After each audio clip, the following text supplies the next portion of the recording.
Hello again, friends, and welcome back to another edition of Jim Cornette's Drive-Thru right here, wherever you are on this Monday afternoon. I'm your host, the great Brian Last, the man who will be reading your questions, which are sent in to CornyDriveThru@gmail.com and on Twitter using the hashtag CornyDriveThru. I can't believe people still ask, how can I send in a question? But the man who will be answering your questions, the star of this here Drive-Thru, Mr. Jim Cornette. I feel like a sandhog just pulled his foot out of my mouth. A sandhog? That's a great Fred Allen line from a classic radio bit. He wakes up, he's drunk or hungover or whatever. The first thing you hear that sardonic voice, I feel like a sandhog just pulled his foot out of my mouth. I feel like I've been hit by a sack of wet hammers. So that's what I feel like. No, I feel fine. Actually, you're the one bitching and complaining right before we went on the air. What a morning. You sound like Bruce Pritchard. Every time you talk to Bruce on the phone, he always just sounds hopeless. Corny, I don't know. Please do not compare me to that idiot.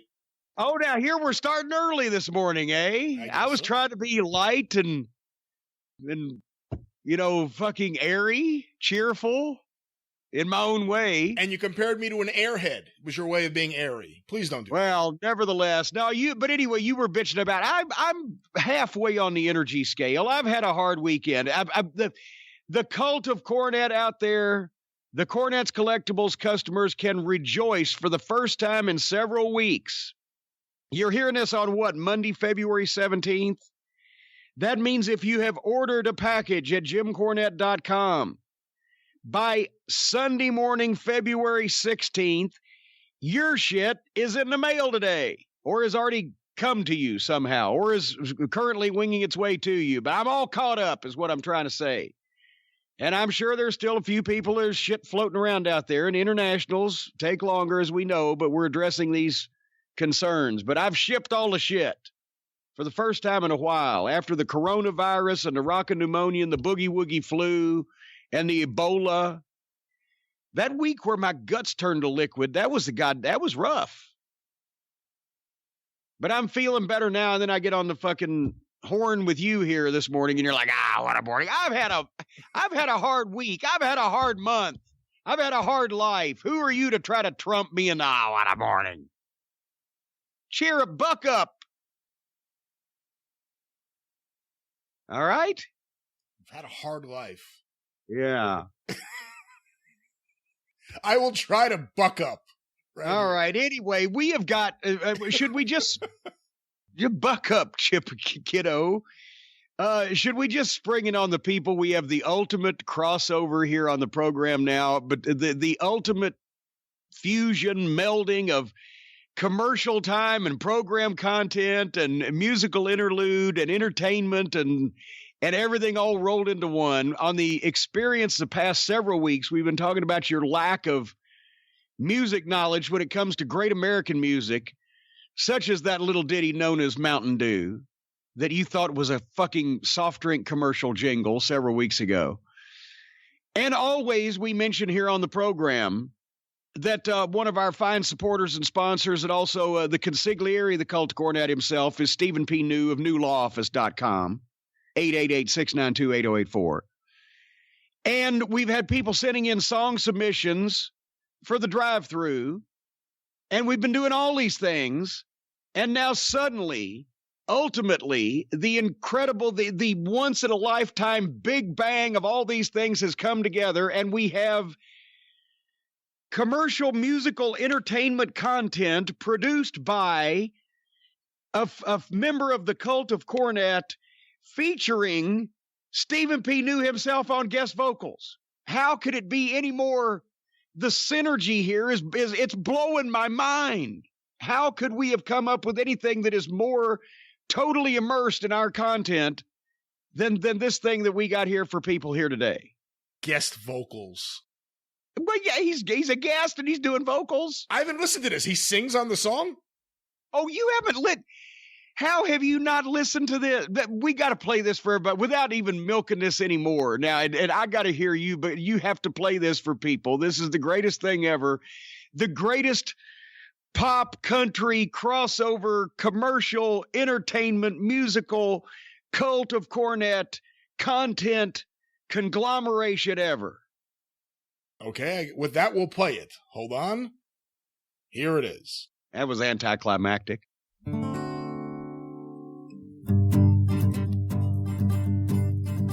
Well, they call it Cornette's Drive-Thru. It's sponsored by Stephen P. New. That's me. Questions come fast from the great Brian Blast at Jim Cornette's Drive-Thru. Kenny and the Bucks and the rest of them dumb fucks, they waste about $1 million or $2 million. Every week on that show, Tony Khan can't say no to Jim Cornette's Drive-Thru. Well, they call it Cornette's Drive-Thru.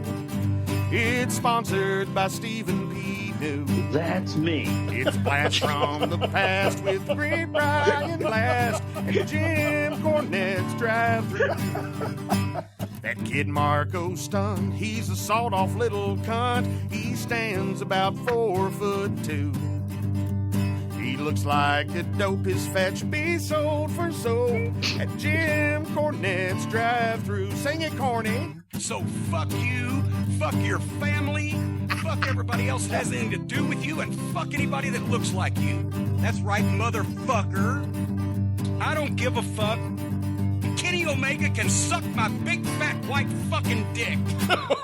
Call it Cornette's Drive-Thru. Lord, Lord, it's sponsored by Stephen P. New. That's me. The questions come fast from the great Brian Blast at Jim Cornette's Drive-Thru. It's Jim Cornette's Drive-Thru. Thank you, fuck you, bye.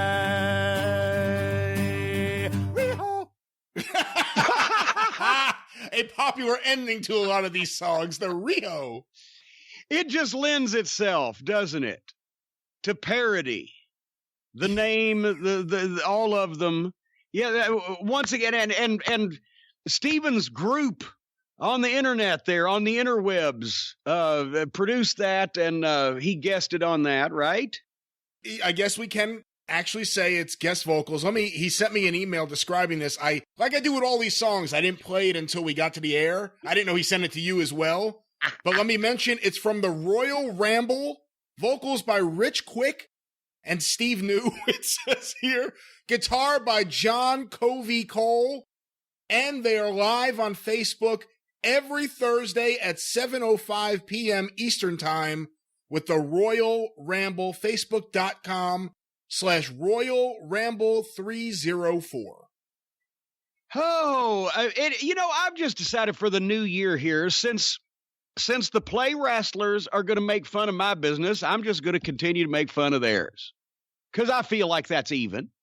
It's not like I'm doing anything unprovoked. They came up with the Invisible Men and the bloody tampons and the force fields and the fucking dives off the fucking roof. So the least I can do is make fun of stupid people. And we thank all of you for your submissions helping us make fun of stupid people.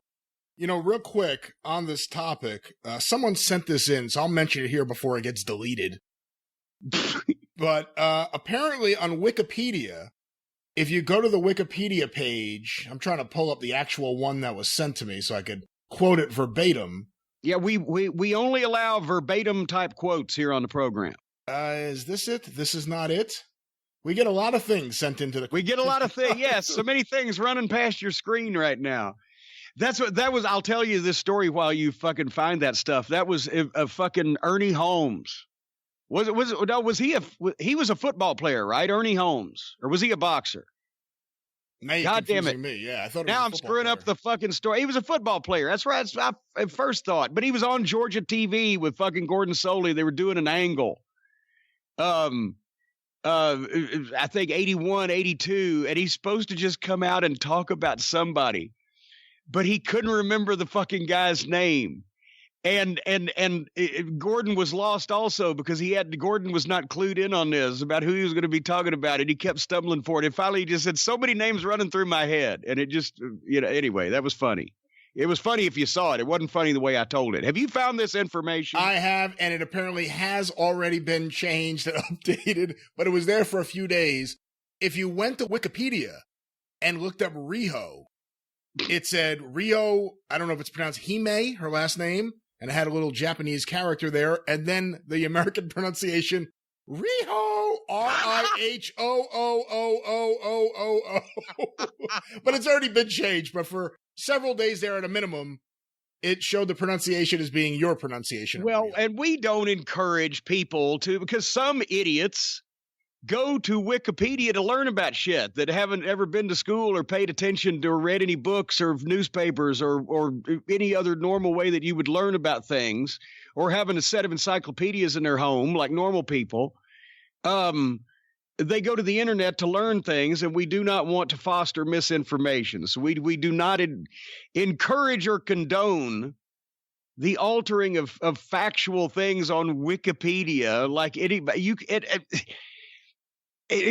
help me get this straight, because I thought, okay, when I first heard about it, I said, okay, well, they've got an encyclopedia on the internet, so you can look things up, right? And I then learned within like 2 days that no, people just at random, whoever the fuck, like this guy, whoever did that, can just go and add and subtract shit from this. Well, then why would you ever read anything on Wikipedia and believe it? There are some that seem to be factual, but yeah, there was a big battle back. Well, yes, there are some. There are some that are factual just because nobody's fucked with them yet. But still, something that the public can change should never be taken as factual in any way without corroborative evidence from an independent source that actually is not fucking able to be monkeyed with by the fucking public. There was a battle for a while there, back and forth between Wikipedia and listeners of the 605 Super Podcast, where they would update the Jake Roberts Wikipedia to say, you know, Jake Roberts, born in Georgia, enjoys drinking his own piss. Noted. I remember one was noted piss drinker.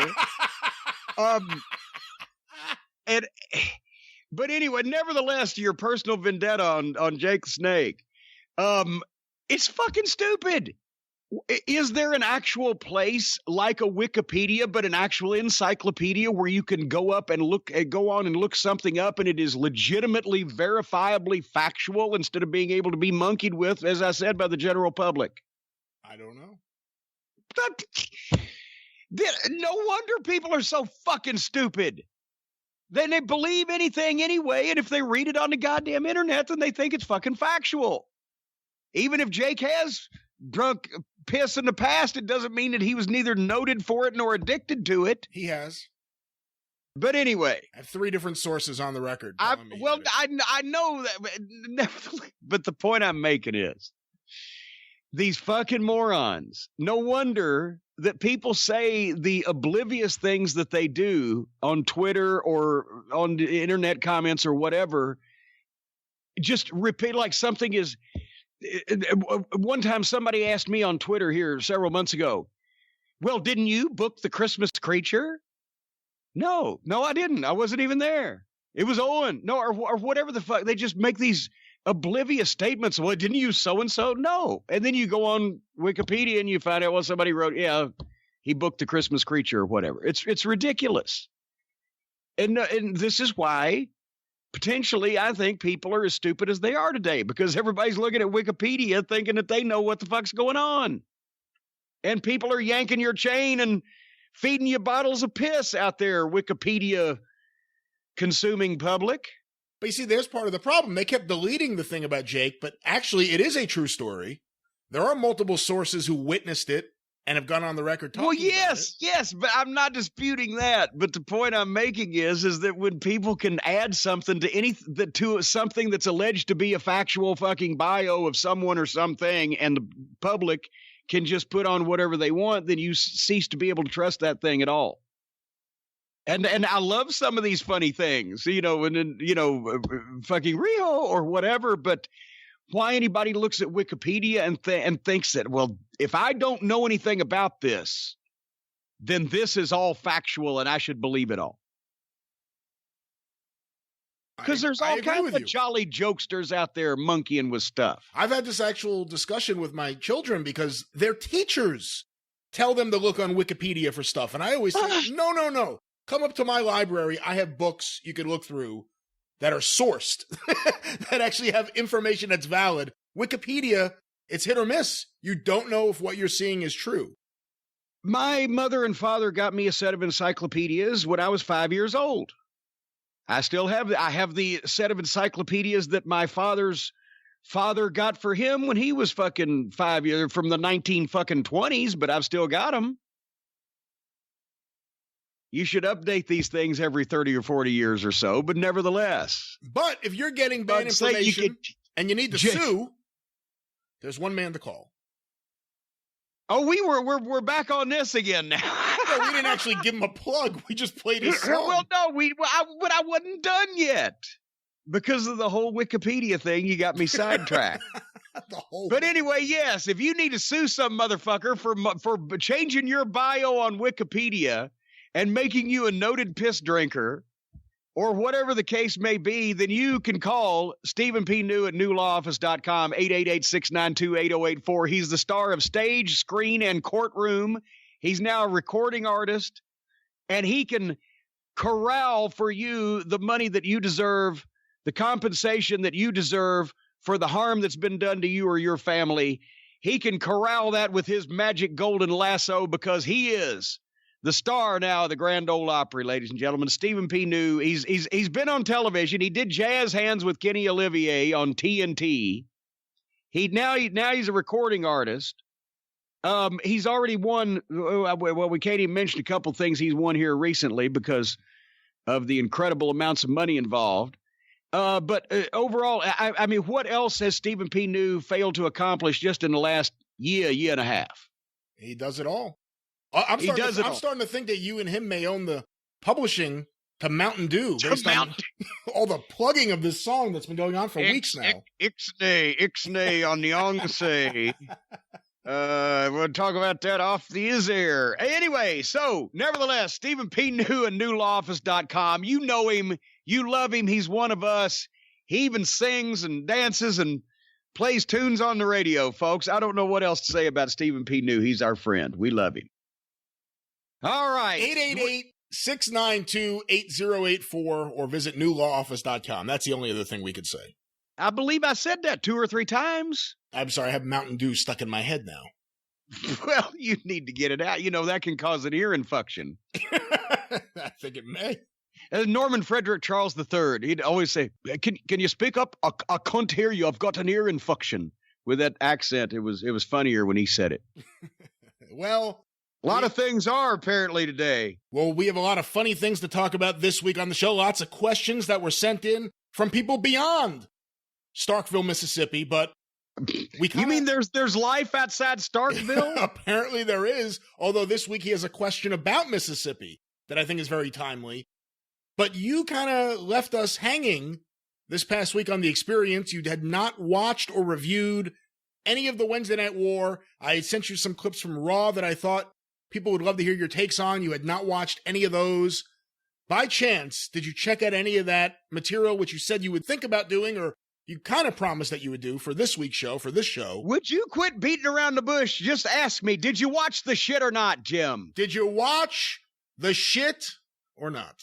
Yes, to my everlasting dismay, and we'll speak about this off the air. You start making me watch some more of that. No, in all honesty, folks, alert, call your friends, tell them to tune in now. I'm going to say some wonderful things about something on All Elite Wrestling. I'm even going to use their proper name because I want to be respectful of the best thing that I've seen in a long time, but we'll go into that in a second.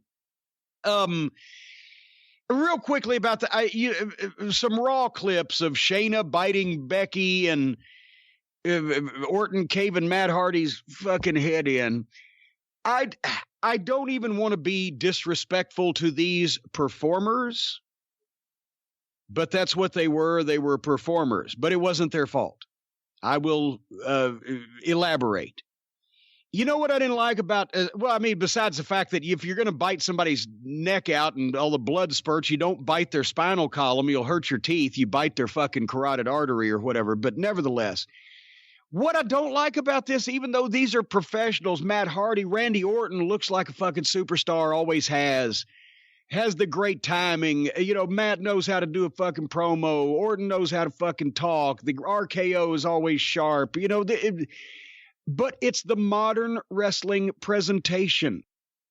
Whether it's phony blood that is obviously phony, and then somebody driving themselves to the hospital in a stolen ambulance and making it back in time to cut the promo, or whether it's when Orton attacks somebody and Vince loves the milk. Vince loves the milk. But it's so slow and deliberate. You can't lose yourself in the moment that this is really happening and nobody can stop it, because it's not really happening and nobody's trying to stop it. You have to milk things in wrestling, because if you just blurt out something or some move or whatever the fuck before anybody's even looking at you and the spotlight isn't on you and you just instantly do something, everybody goes past everybody. They miss it. That's why you have to have the body language to do something as a drawback or the stalk or the fucking whatever to draw people's attention to you so that they see what you're about to do. And the artistic part about wrestling is don't milk it too long before the people realize and they start to come down again because, well, fuck, the other guy could have got out of the way, or it's a foregone conclusion something's going to happen or whatever. That's the art. Vince McMahon has always loved shit to be milked and the dramatic foreshadowing. And you got to milk more in big buildings because it takes people longer to see you. And smaller buildings, you milk less because everybody's tighter and closer to it. But on TV in a big building, you're serving two masters. But Vince go back to the 80s, WWF, they always milked stuff too long to where it wasn't a surprise or a shock anymore, to where somebody could have stopped it or they got in, because Vince loves people milking shit. Like I said, a little milk is good, but the whole thing is the guy has to lay there while Orton puts the chair under, and there's nobody diving into the ring. There's no chaos going on. There's no bell ringing. There's nobody trying to stop this. And Orton takes the chair and he just bashes. There's no way for that to be possible and the guy to live. And, I know it's all a performance now, but I'm sorry. Hit a guy over the head with a fucking chair. He takes a fucking big bump. That's great. The guy gets launched off into something. You throw the chair up and he hits the chair and the chair flies away and he takes a big fucking bump or whatever. There's multiple ways to use chairs, but not in this way because it's just, and then everybody sells it like they're just a dead body already. Wouldn't you think that the body would go into spasms before life left the corpse? If somebody caved your head in between two chairs like that. I mean, I even like the old deal where the guy's head's near the ring post. You can swing and hit the ring post and boom, and he can sell it if you're good enough, like a Bobby Eaton with the sleight of hand that it works, But this is just not in any way believable, this whole double chair fucking sandwich thing. And also, modern wrestling presentation. Nobody tries to stop shit. Nobody tries to help. Maybe a milksop referee will be standing outside the ring waving his arms. Where are all the baby faces? Where's everybody's friends? Where's any security? Where's the rest of the referees? Here's another thing. Modern wrestling presentation. I know I'm starting off bitching, but I'm going to get some good stuff here in a minute. In the UFC in the octagon, if the guy's doing the post-fight promo and another guy comes in, decides to shoot his own angle, or they're shooting an angle, or more likely the guys are shooting their own angle, is there an announcer there with the microphone? Or do they just, here's a couple microphones, guys, go ahead and just take all the time you need? Yeah. When we lost that, and Vince started a lot of that, and I used to fucking hate it 20-something years ago when I'd be in these meetings. Why can't we have an announcer? Make it legitimate. And just work the mic back and forth, or even have the microphone taken away, or just some effort at this is not supposed to happen. These guys are going into business for themselves. They're out of control. This was not scheduled. They're really mad at each other, whatever the fuck. Or just roll over and play dead and say, okay, this guy was supposed to come out and talk, and then suddenly this other guy's music plays, and he's already got a microphone in his hand, so this whole thing is fucking validated by the producers of this program. It's the little things, and that's why modern wrestling presentation, to me, is as much to blame in a lot of cases as talent, because in this case, these guys know what they're doing. And they're good, and they could do something better if it was presented better. But they don't want to do that because it's modern wrestling presentation, and everybody knows. Like the memo that Watts sent out that time that's reprinted the Midnight Express book. Gentlemen, I know y'all are all superstars, and all the fans already know what all the rules of these stipulation matches are. But just in case, let's fucking tell them again. So anyway, I can tell you that I would have enjoyed if Shayna Baszler had hit the ring on Becky Lynch like she did and beat her down and hit her with a fucking move and fucking rubbed her nose in the mat, said, I'm better than you and I'm going to beat you. That would have been great. And maybe, but they have to make her the female Stone Cold. And, you know, let's face it, Stone Cold stole the ambulance and that was fucking ridiculous too. But at the same time, the mass Stone Cold hysteria of how over he was led you to, it was like the days of the Ultimate Warrior. It was fucking Vince's mass hypnosis that makes people actually buy this shit. If anybody was going to do that, Steve Austin would have fucking done it. But I ain't buying it from Becky Lynch. And that's not even sexist. It's also just the second time that something that could never happen in a million years has happened. So naturally, it's not got the fucking bloom that the fresh rose did. But so that's the whole thing. Here's what I'm gonna start doing, because we've established on NXT anything the Undisputed Era and Ciampa and Cole do, and to some extent Riddle, although he's a Riddle to me, is great. What did I say? I said Cole when I meant to say Keith Lee, because Adam Cole is in the Undisputed Era. That's great, and everything else kind of okay. So I've already set the DVR. Starting this week, we're going to talk about Raw for a couple weeks and see what happens. Oh my God. Well, because if I'm going to make fun of fucking goofy wrestling, I should spread it around. I shouldn't just be fucking biased. I should fucking make fun of all the stupid wrestling. This is going to make you appreciate AEW so much more. Well, see, and that may be in the long run, it'll accomplish something. But but I've seen enough to know, okay, I know there's a bunch of fucking guys that can do this shit on that program. I want to see what they're having them do. And it hadn't been promising. Because it's a bunch of writers sitting in a room going, well, what would be good on our action adventure show that Vince has been...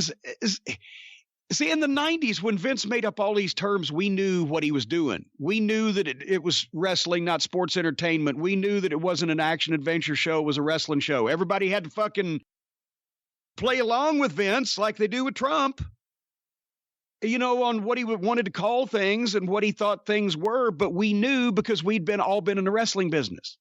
But finally, after 20-something years, he's gotten what he always wanted, is that these executives that come to work for the company, the writers that come to work for the company, everybody that comes to work for the company, the people in TV production, they all think that his version of history is history and his version of the wrestling business is what it's supposed to be. And his terminology is what it's supposed to be. And they don't know any different. As a matter of fact, it was starting to be that way with some of the younger TV studio guys, which I'm sure that's another reason why Kevin Dunn probably didn't like me. Because when I would be hanging out at the studio, when we'd be doing voiceovers or something and in breaks or waiting for shit to be set up, if we talked about wrestling, some of the TV guys would ask me questions about, well, who was this and so was that and what happened here? And I would tell them, and they'd say, oh, we always heard from Kevin or from whoever it was this way. And I'd say, well, no, that's the WWF version. Here's really what happened. And they'd be like, oh. So that's probably why Kevin Dunn didn't like me anyway, but he was starting then. But it's like a fucking the Trump administration. You have to think what the fucking guy at the top thinks and call it the same, even if it's not anywhere near that. So I understand that. So we're going to see what happens. Now, I sent you clips of the Randy Orton, Matt Hardy confrontation, which is obviously a follow-up on the Randy Orton Edge confrontation. Yes. I sent you the Shayna Baszler vampire angle. Yes. I also sent you Drew McIntyre on the MVP interview segment. And I want to get your thoughts on that just because Drew McIntyre seems to be the guy they're really trying to elevate right now. He won the Royal Rumble. He eliminated Brock Lesnar. What'd you think of McIntyre? Well, I've liked it. I saw him. I'm not trying to say I discovered him, but because he had already been around the fucking world and back, but I saw him in person for the first time, like almost 3 years ago at WrestleMania down there for the What Culture show. He was on that and then made his return to the WWF that same weekend, right? And when I'd seen him at that show, I was like, holy fuck. It was like when I saw fucking our boy Scott Dawson under another name years ago at an independent show in North Carolina. I was like, what the fuck? It's like finding Barry Windham in a goddamn wrestling school. I said, what the fuck is this guy doing here? He was not only huge and great looking and in shape and well spoken, but he went out and he had the only match that I would call actually professionally done it was those guys from What Culture just paid for some of their friends to come over and work on a show. Right. And it was a little gym, but I can't even remember who he worked with now, but it was the only match I'd call actually, these guys, they're professionals on the fucking program. And I couldn't believe at the time, how the fuck has he slipped through someplace?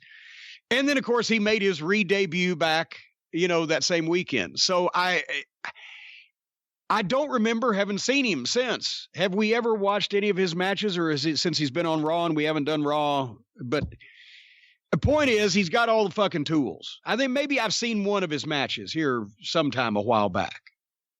Boy, this is not giving you much to go on. No.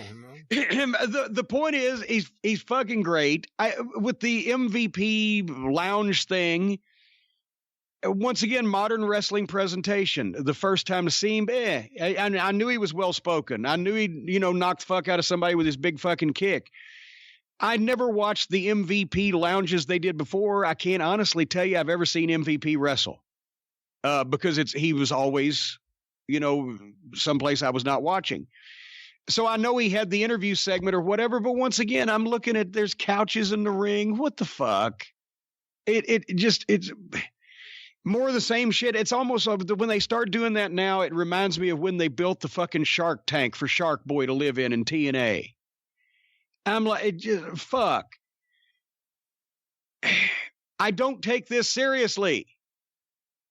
Yes, he hit his kick and knocked MVP over the fucking couches. Let's take the guy out there, let him cut promos on he's the baddest ass in the fucking company, beat some fucking people. Maybe that's what he's doing, and I just saw this. But I'm not interested just from seeing the guy with the fucking interview segment. Okay. Maybe we have to, now that we're launching a Patreon, maybe we have to have you watch the Royal Rumble where he had his big victory and get your thoughts on that. Well, as a matter of fact, I remember seeing the clips. That's right, because he just won the fucking rub. See, this is why I got to watch Raw. Yes, he hit Brock Lesnar with the kick and knocked him out of the fucking ring. That's fucking great.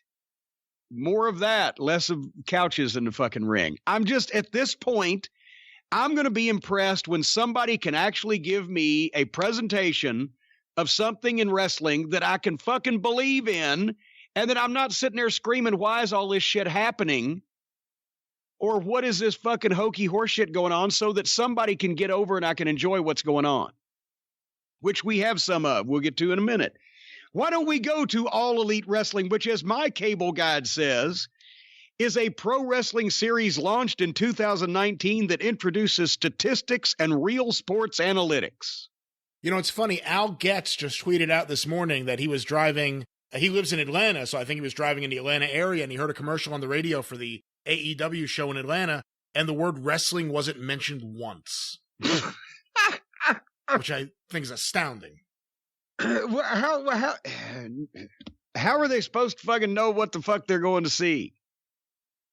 Anyway, this program, and that's what my cable guide says when you hit the info on the series, right? What I just read. And they have the big open, and the crowds have, there with their signs and everything. And one of the first signs I see is "We are drunker than Hangman." So the pro wrestling series that introduces statistics and real sports analytics has gotten one of their top baby faces, soon to be a heel, over as a fucking drunk. So we know that much. And you were browbeating me because I would have liked this program better than any. And you were right. You were actually right. Because nothing was particularly, only one thing was offensive, and that was one of the most offensive things I've ever seen. But that was balanced out by the single best segment I think they've actually produced on the fucking program yet to accomplish something. And the rest of it was just not annoying. So it kind of evened out. I'm trying to think, as you say that, what would have been the most offensive thing? I mean, I wasn't crazy about the opening tag team segment where all the no. Well, but let's talk about it. For the tag team title, SCU against Adam Page, the Drunk, and Kenny Olivier, with no entrances again. So nobody's a star. They're just all standing in the ring, waiting to be, introduced. They wanted to get into action. I know that's what they're saying in their meeting. Well, we're going to get right into action and hook them. Like a guy standing in the ring being introduced is more exciting than guys coming to the ring with people screaming and music. But besides that, they had the time to put the Dork Order up on the screen with Pizzeria Uno fucking cutting a promo about "we're going to threaten you," and Chris Daniels runs to investigate. They had the time to do that, but they didn't have time to make these guys stars by giving them an entrance. The match was not horrible. It just, of course, and JR and Tony got in the Kenny Olivier Steamboat-esque arm drags. I think they've been reading Twitter lately, which they did look like. If Steamboat had a broken hip at the time, they looked just like him. But Olivier looks better early, especially early in this match before he starts doing his goofy shit, when he's being led by talented people. And it was several minutes before the diving and the finger pointing came out. But the problem is that, I mean, there's no sense to these tag team matches. Number one, both teams are baby faces. So in this effort, SCU had to kind of work heel. And Olivier even kind of did a halfway hot tag. Paige did an okay comeback. But at some points, they're all in the ring for minutes at a time, doing shit all four together or a bunch to each other. But then sometimes the referee enforces they have to make a tag, so they're milking to make a fucking tag when 2 minutes beforehand everybody was just running in back and forth with no apparent purpose. The match, they don't make any sense. Did it make sense to you? I agree with you. This is one of the big problems I've had that I've said on the show with the tag team division. The referees enforce nothing until they decide to enforce something, and then they go back to enforcing nothing. It's just every tag team match has the same tone to me of just spots and more spots, no rules, nothing matters. Come in the ring whenever you want, double team whenever you want. Well, not whenever you want, because when it's advantageous for your team that you would come in, but the heels don't want you to, then suddenly you can't. See, that's what I'm saying. And then finally, basically, everybody did a bunch of stuff. And Olivier and Paige hit their finishes, sandwiched Frankie Kazarian, who grabbed the rope at the last minute. So that's apparently supposed to be his out. Well, we'll give him a little out. He grabbed the rope right at the 3 count. That's that little small, little minute Eddie Graham level psychology in a match between Jack Briscoe and Dory Funk Jr. would work, but here nobody noticed it because nobody even knows what the rules of the fucking match are, including the referee and the people having it. But then they put that little Eddie Graham fucking minutia in at the end. Oh, we left him an out. After this whole goddamn mess is just transposed in front of our eyes. And then here comes the Dork Order. And then here comes the Best Friends. And then here comes fucking... the Butcher, the Baker, the Candlestick Maker, and Evans and Helico. They all just wandered out because they're going to have a tag team battle royal, but then the Bucks come running. So that picks it up a little bit. And they have a big fucking brawl where the Bucks dove off on top of everybody else and fought for no reason.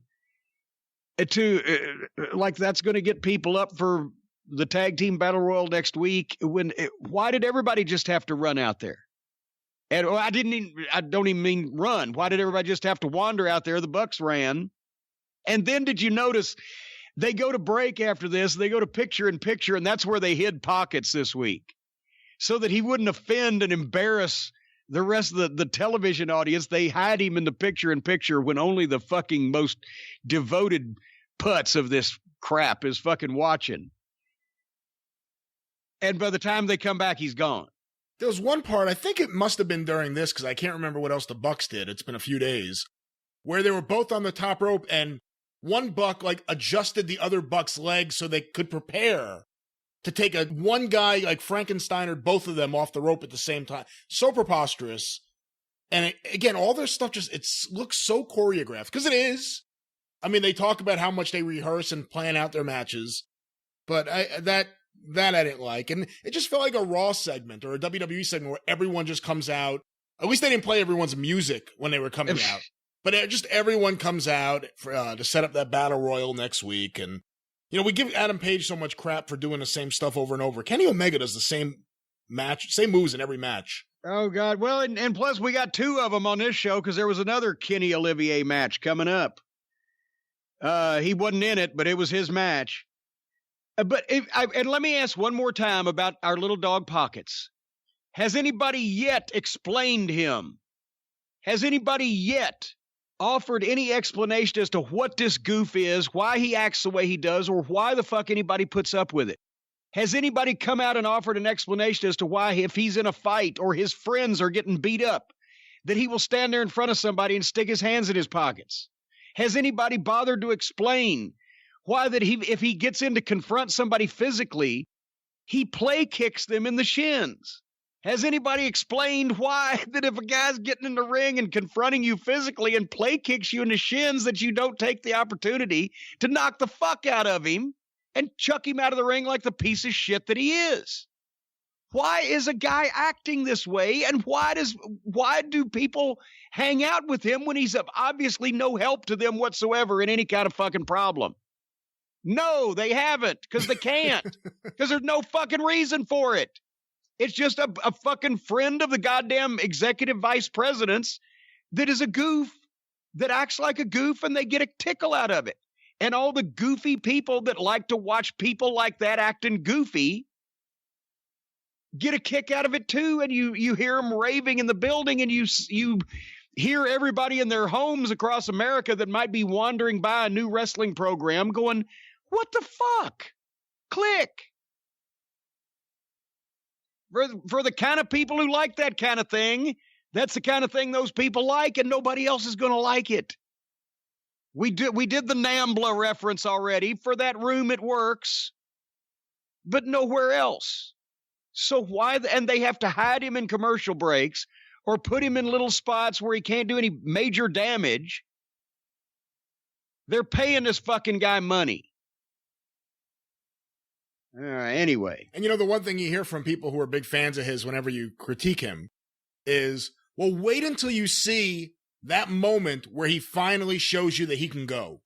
Where he finally shows you that he can wrestle, but it doesn't explain why he's been acting Why this would way. I care? Why would I care? He's acting like a goof all this time. Why would I care? I don't want to see him wrestle. I want to see him burst into spontaneous combustion. Anyway. So all this mess is followed by a Jim Ross sit down with Santana that was great. It sounded real. It seemed like it made him a babyface, talking about his father going blind and his poor upbringing, but he meant it. They were serious here. Santana did a real good job. It didn't sound stagey or phony. It was well spoken. Once again, I'm surprised people don't get whiplash from trying to follow this schizophrenic fucking program. And from that, they did the little Darby Allin video where he was, You don't see him, you see his skateboard, and he's making signs on cardboard like he lives in the fucking gutter under the overpass or whatever. But selling the throat injury and mad at Sammy Guevara, so we'll see Guevara, I'm sure, and Darby at the pay-per-view, which this was fine too. My only thought is, okay, he's got an injured throat, and we've already had 2 guys get their eye put out in the last 3 weeks. Are we using a lot of fucking body parts early? I'm just wondering. But standing alone, that was fine. And then Sammy Guevara and Dustin Rhodes. Dustin obviously is going to be over because, Austin, Texas, grandson of a plumber, blah, blah, blah. But he's so smooth.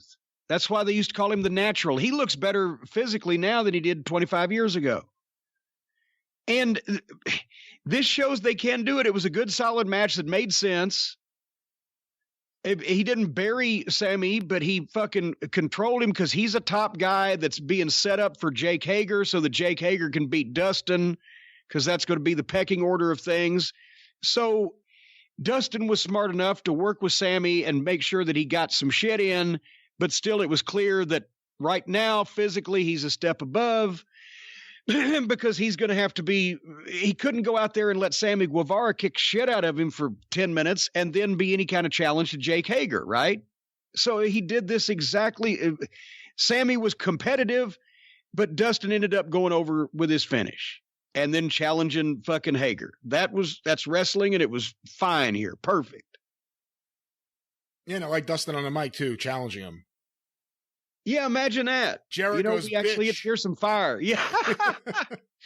And boy, that hits close to home with Hager's fucking wardrobe. Why does once again, my God, he looks like a Stepford husband.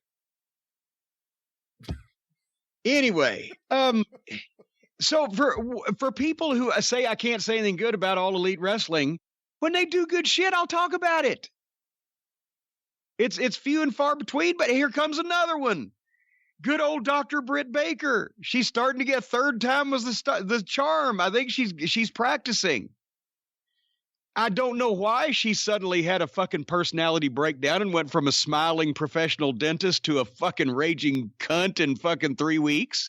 But she sure is fun to listen to now. The whole fucking chubby Whataburger faces that got the pop. And by the way, do not malign Whataburger. You no good bitch. But her being a role model, the knocks, the digs on Tony, the smiley, thank you, you love me. She's not Tammy yet, but she's better than most of the fucking women in the business that I've heard at being a bitchy heel and being believable with it. So I wish they hadn't sent her out there to twist in the fucking wind on live television a few weeks ago, but she has made massive strides. I love this. I thought it was great. I thought she seemed so much more comfortable than she did 3 weeks ago and then 2 weeks ago. I love her and Shivani. I hope they keep doing this every single. I don't know if I want to see her wrestle, but I'd love to see her keep cutting these promos. And Tony just stands there with that face because, I mean, anybody else you would expect, if it was JR or whatever, he should throw something back, but Tony can just stand there and he gets by with it. This is what I was talking about. We got 2 Kenny Olivier matches on the same show, and the most offensive thing I've ever seen. Nyla Rose and fucking Riho. Besides the fact, everything we've talked about, the announcers have said, oh, she's a 13-year pro. She started at 9. Her forearms, everything she does is just embarrassing because fuck.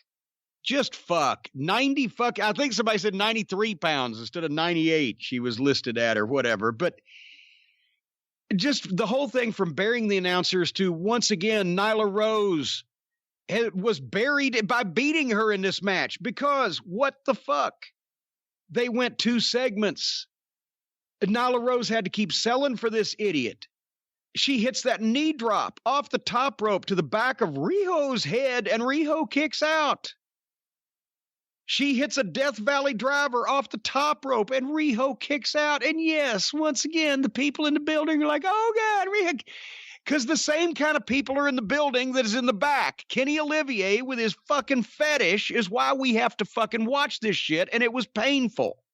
And then after the knee drop to the back of the head, after the Death Valley driver off the top rope, she kicks out. Then Riho gets up fresh as a daisy and Snapdragon. By the way, the sissiest name possible for a fucking devastating maneuver, the Snapdragon suplex. Then hits a Northern Lights suplex on Nyla Rose. I wrote here, this is the worst thing they've ever televised, and these goofy fans are loving it. And anybody at home besides their fucking base audience that may be watching are going once again, what the fuck is this shit? Then Riho, after absorbing all that punishment, comes back and it gives Nyla Rose all that shit. Then she hits a double stomp off the top. Then twice. Then 3 times. Nyla Rose has to get a foot on the ropes to break the fucking count. And then she power bombs her. Boom. 1, 2, 3. It's embarrassing. They're putting this fucking little girl in these fucking matches, having her absorb every goddamn thing. At one point, Nyla Rose pulled a table out, because why not? Girls do the tables now, too. The girl that's pulling the table out is already 150 pounds heavier than this fucking little schoolgirl opponent, but she was going to pull out a table. It took this giant woman, and we'll get to that in a second. It took this giant woman everything that anybody could possibly do to another human to beat this fucking little girl, and it buried the giant in the process. The whole thing was fucking ridiculous, and it's offensive. And this is Kenny Olivier booking all over. It's overacted, it's overdone, it's unbelievable, it's phony.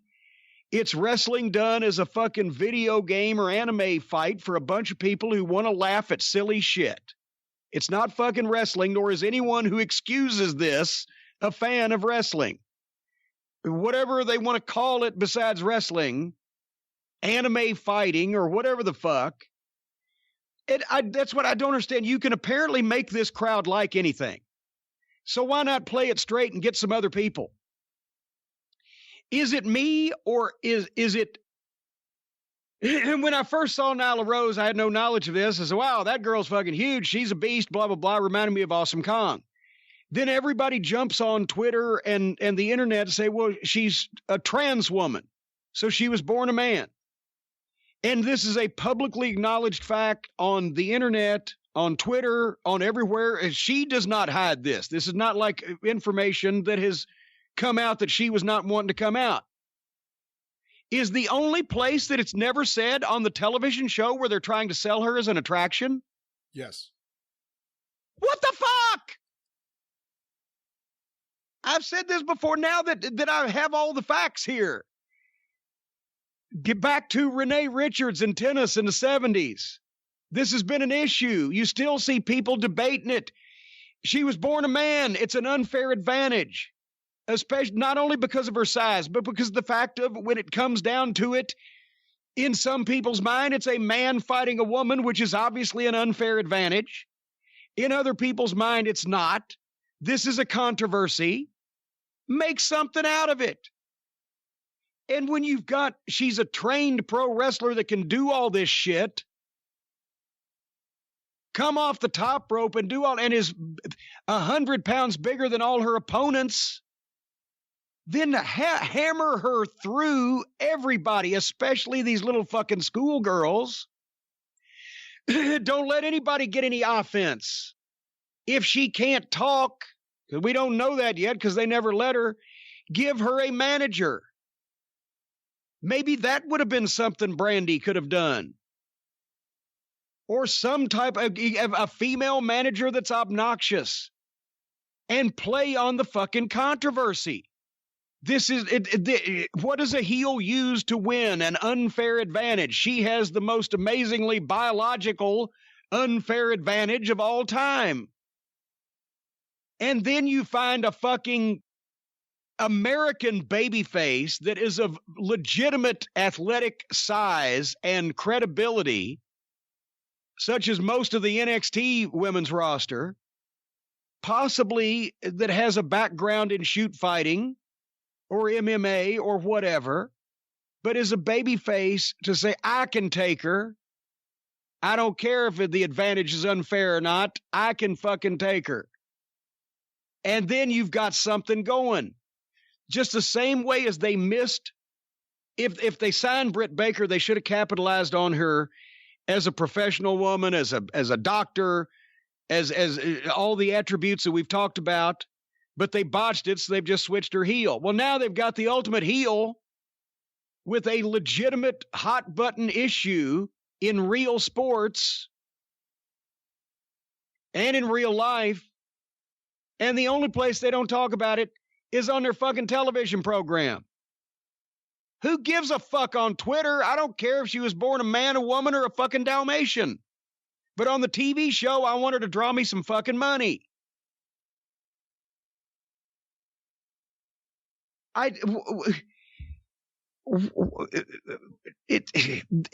Just because the one guy has a fetish for Japanese schoolgirls, this whole thing has to be held hostage to him and his fucking goofiness.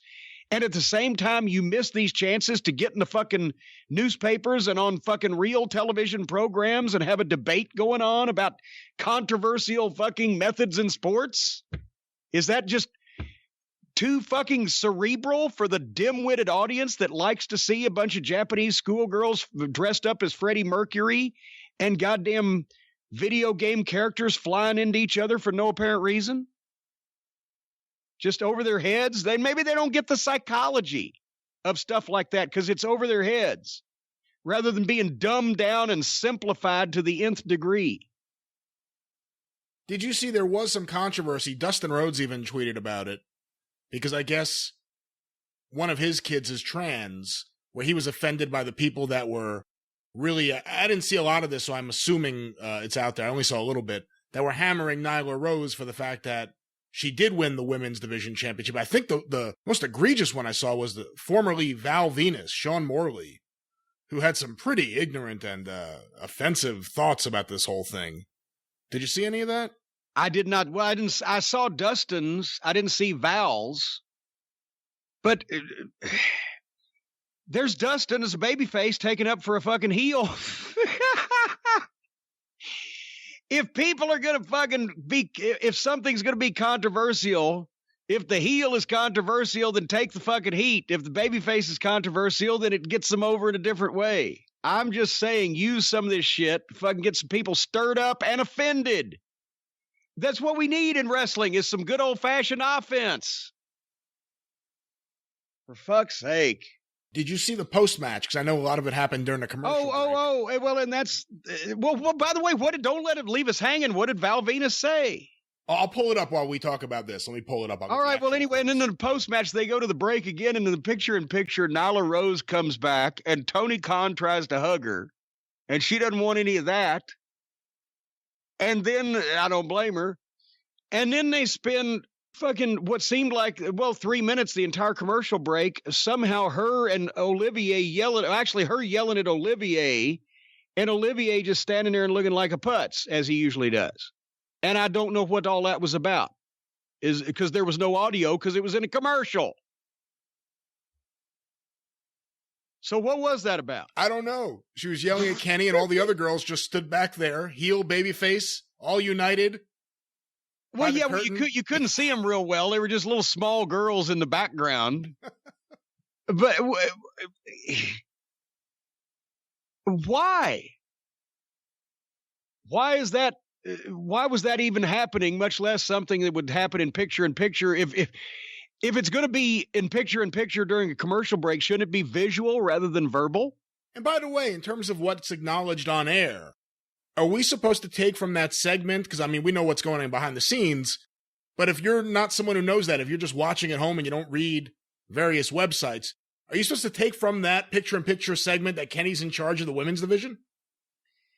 Oh, I'm sure. Well, I think actually it was probably just, I would think if I didn't know that Kenny was standing there trying to get a fucking date on a tombstone with some girl that would talk to him and not having much luck. And then the fucking new champion came in and screamed at him, and him being a top guy stood there with his dick in his hand and did fuck all or nothing. So the women's champion just punked out the fucking world's greatest wrestler. Okay. I have a couple tweets here from Sean Morley formerly Val Venus in the WWE. What the fuck is happening to pro wrestling these days? Insane! I feel for all the real females who were denied their opportunity to shine because a male has been given the women's title. Fairness is the issue. Social conditioning is the goal. To all the real, in caps, real women who work so hard to get to where you are, to get to you all are, my heart goes out to you. You will have to wait for the writers to stop their BS before you can continue to thrive. And then he followed that up with the soy boy that always cracks me up. The soy boy social justice warriors and anti-women morons who have taken over the writers' duties in pro wrestling have forced the Big Val Boski to adjust his catchphrase to better reflect reality. And there's a picture of him as Val Venus, and it says, "Hello, biological ladies."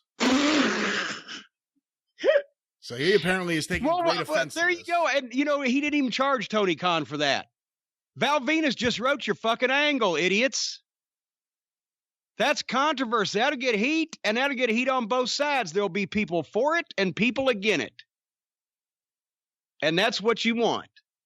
For fuck's sake. So he did that for free for Tony Khan. Wrote that whole fucking thing out. I'm guessing he was sitting at home watching TV and said, I just need to share my thoughts with all the legion of Val Venus fans out there. There's your angle, because it's real. Anyway. Here's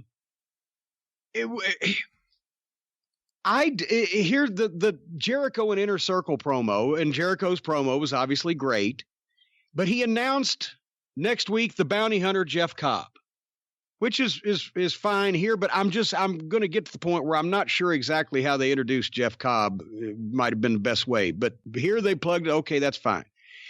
And then they did a great package on the whipping.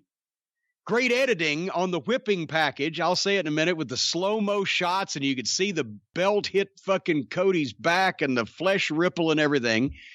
That was a great deal. Then they have Brandy join the announce team. What did you think of Brandy's contributions to the MJF Jungle Boy match on color of taking up for her hubby Cody? I didn't think she added a lot. I also think, I mean, I'll ask you, you're the booker. How do you write off something even if the fans completely hate it? I mean, a few weeks ago, she was a maniac cutting people's hair with her bald assistant and Awesome Kong. And now all of a sudden we're supposed to just move on past that. You know, oh yeah, I had a concussion or whatever, and I was doing these things, and now I'm back to normal.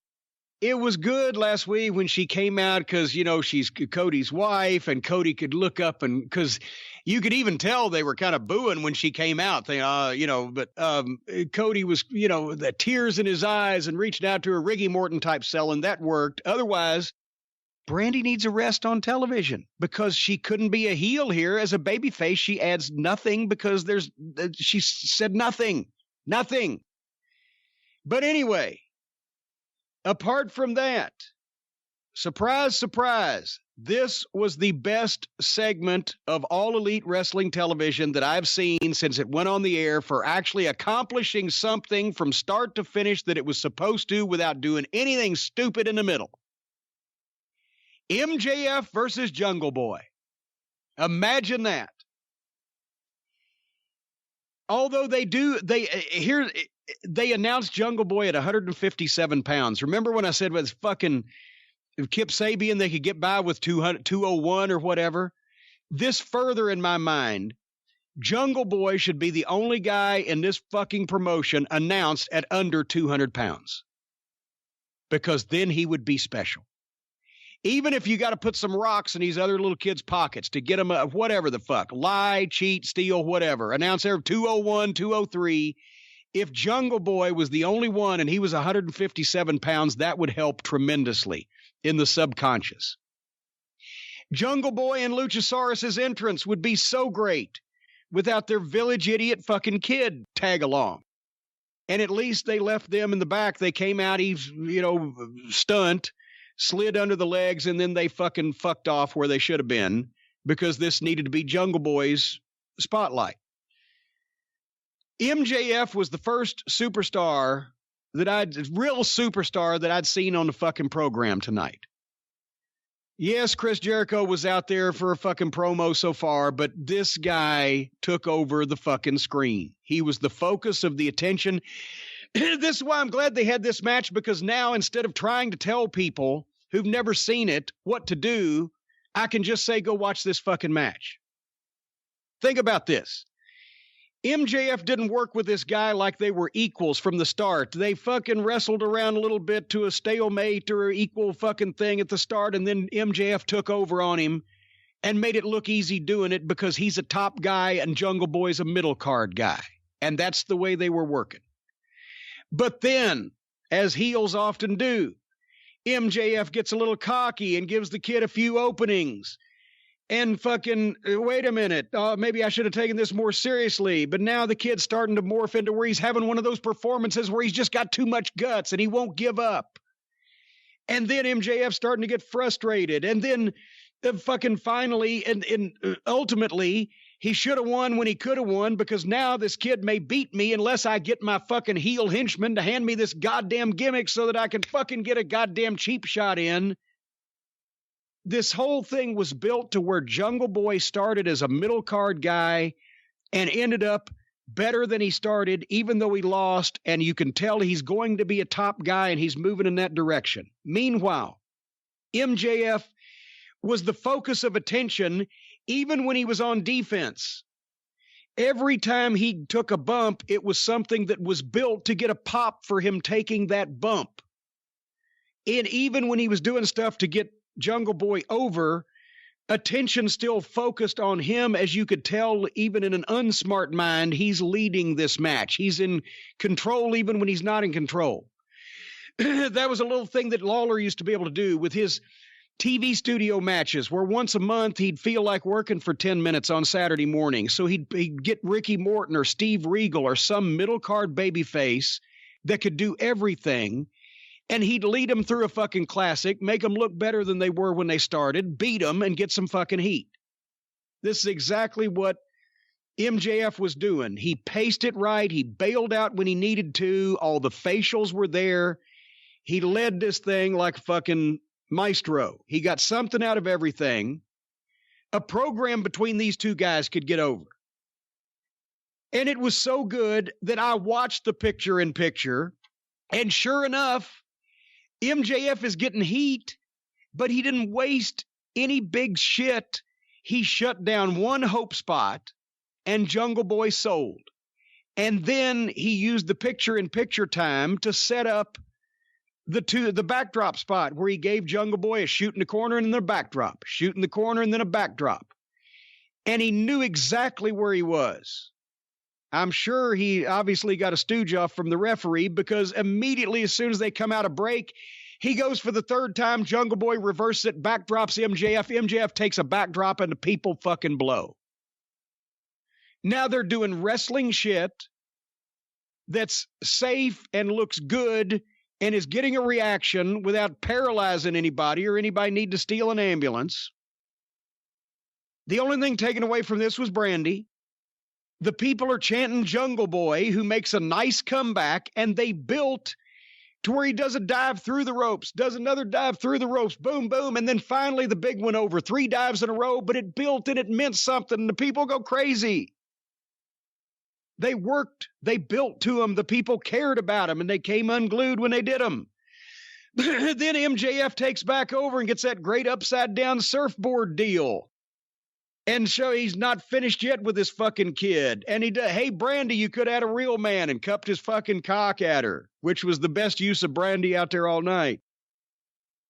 Finally, when Jungle Boy comes out and against all odds hits that fucking sit-down power bomb, the people go out of their minds. And here comes Wardlow. And all he's got to do is walk around here and slip MJF the fucking ring. Boom! A punch. Then hits Cody's finish, which he's now calling the double cross. 1, 2, 3.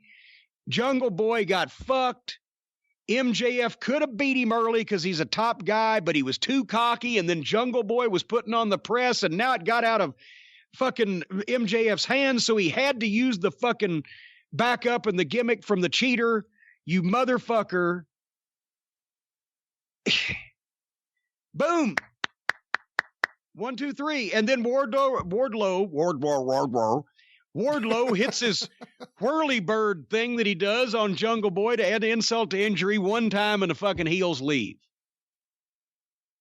A little bit of a tease potentially for the future with Luchasaurus and Wardlow. Well, yeah, well, exactly.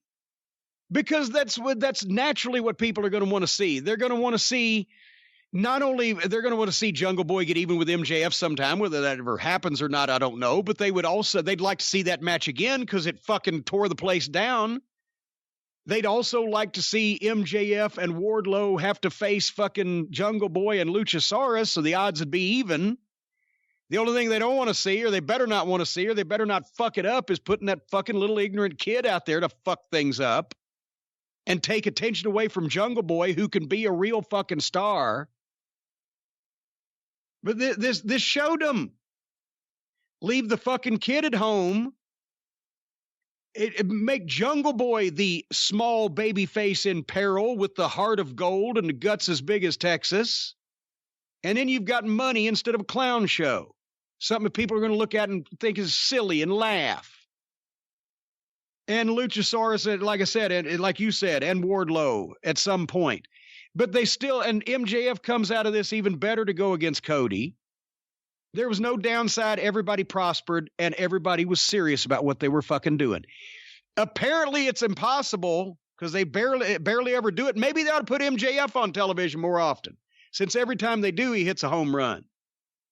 You know, another thing for everyone who listens to the reviews that we do and says, well, you know, the style of wrestling you like doesn't really work today. This goes to show you it just worked. It worked. And if people care about I hate to use the word character, they care about the persona. If they care about the heel and the baby face, that you can do a match like this without a million different flips. And people are completely invested in it and they care. They care about the people and the match worked. They cared so much. Did you notice, by the way, Santana and Moxley? I mean, they were up for the entrances, but after that, that match could not follow this match. And the people you could tell they weren't into it like this match until all the fucking shit happened. But anyway, I'm amazed again at MJF's poise, and he doesn't get rattled. He's always in the right place. He knows what's going on. He knows where the camera is. He has, if he swings and somebody ducks, he looks shocked that he missed. That's another thing we're missing these days. Is anybody's facial expression registering that they didn't plan to do everything? It just happened. You know what else gives me hope? I mean, MJF's what, 23? Yes. How old is Jungle Boy? Good God, I don't guess I don't know, because hadn't he been training for a while? But certainly, can he be 30? I was actually thinking maybe he's a little younger, but I was hopeful that here we have two guys, I was thinking in their 20s, putting on a match like this, on a show like this. It gives me a lot of hope that there is some talent in their 20s. I'm assuming Darby Allin may be in his 20s as well. There's some good up-and-coming talent that AEW does have that, when used right, are showing the kind of wrestling that I enjoy. It gives me some hope. It's hopeful, but unfortunately, some of the executive vice presidents have fetishes that prevent normal people from getting screen time. Well, you know, the one thing I've learned in corporate America, executive vice presidents don't last forever. Well, that is true. Unless you're on the board. Then you may be able to help yourself out a little bit. I don't know. Omega dresses like he's on a chairman of the board of a massage parlor with the fucking leather jacket, like somebody's going to buy that. He's some fucking tough biker fucking character. Whatever. Anyway. He's on the board, the BORED. Yeah, he looks bored all the time. It's just as bored as we are watching him. Anyway, let's finish this thing up because it's going to go downhill from here. It has to, because we just reached perfection. Nirvana of the MJF kind. In pro wrestling, he is our savior. MJF is our savior, our wrestling fan savior. We come to the main event, Santana and Moxley, an eye for an eye. Moxley's entrance through the building gets him into it. I will say that. And help me out. I heard JR call him the Hellraiser. Have they called him that before?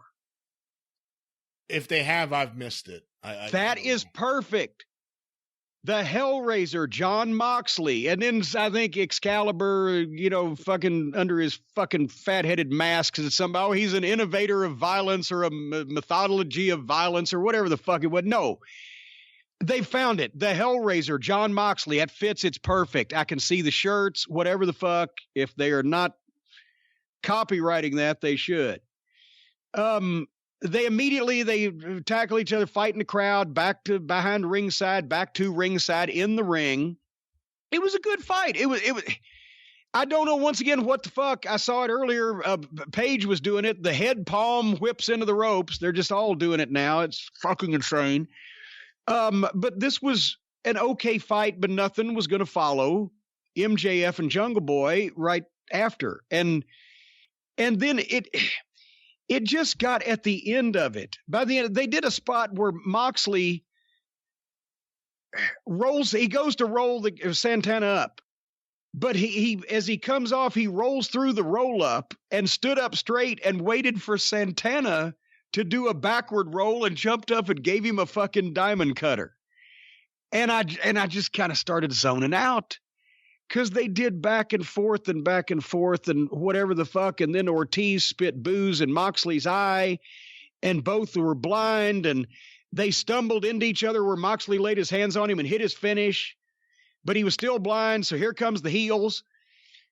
Well, what'd you think about the match, first of all? It was there. It wasn't offensive or nothing. But some of it got sloppy, but they couldn't follow the other one. Thought it was all right. I think Santana's obviously the more talented one in that tag team, because I thought Ortiz was pretty sloppy several times that I've watched him. Santana won me over with his promos, and it made me care about him in the ring. With Moxley, I love his entrance. I think his promos are really good. The fans are obviously really into him. But for me, I'm not as crazy about his in-ring work as I kind of want to be. He's one of those guys. I was about to say he's one of those guys that a lot of people want to see his work being better than what it is, possibly. Maybe. And, maybe I'm not being fair. I mean, I've seen a lot of his stuff. Maybe I am being fair. Think about it. But I don't know. To me, there's something psychologically missing with his matches. And I can't put my finger on exactly what it is. In terms of them going back and forth, unfortunately, that's wrestling. You have 50-50 booking and 50-50 matches. And no one can just dominate for an entire match. I thought it was all right. I mean, I was waiting for the Jericho and Inner Circle run-in, which I knew would happen. Yeah, well, and there used to be an old saying in the territories. You were doing too many run-ins when there was guys were getting heat in the fucking ring, right? Boom, boom, boom. The heels are beating the shit out of the baby faces. And instead of watching that and being mad at that, the people are starting to look to the entrance. That's when in the buildings, in the old days, that's when you know that you'd been doing too many run-ins in your territory. That's what happened to Dusty. Yeah. Yeah. But in this case here, so the match was all right, whatever. But then once Moxley wins, here come the heels, and they just kicked the shit out of fucking Moxley. There were no referees coming out. There was no baby faces coming out. Nobody was playing King of the Hill where they're trying to get in the ring, and the heels are, because there's 5 heels in Inner Circle, right? Even though fucking Santana's selling he's blind, there's 4, including big old Hager. There was no chaos and danger and people trying to stop this assault from happening. It was got to beating a dead horse level where they were just beating on Moxley.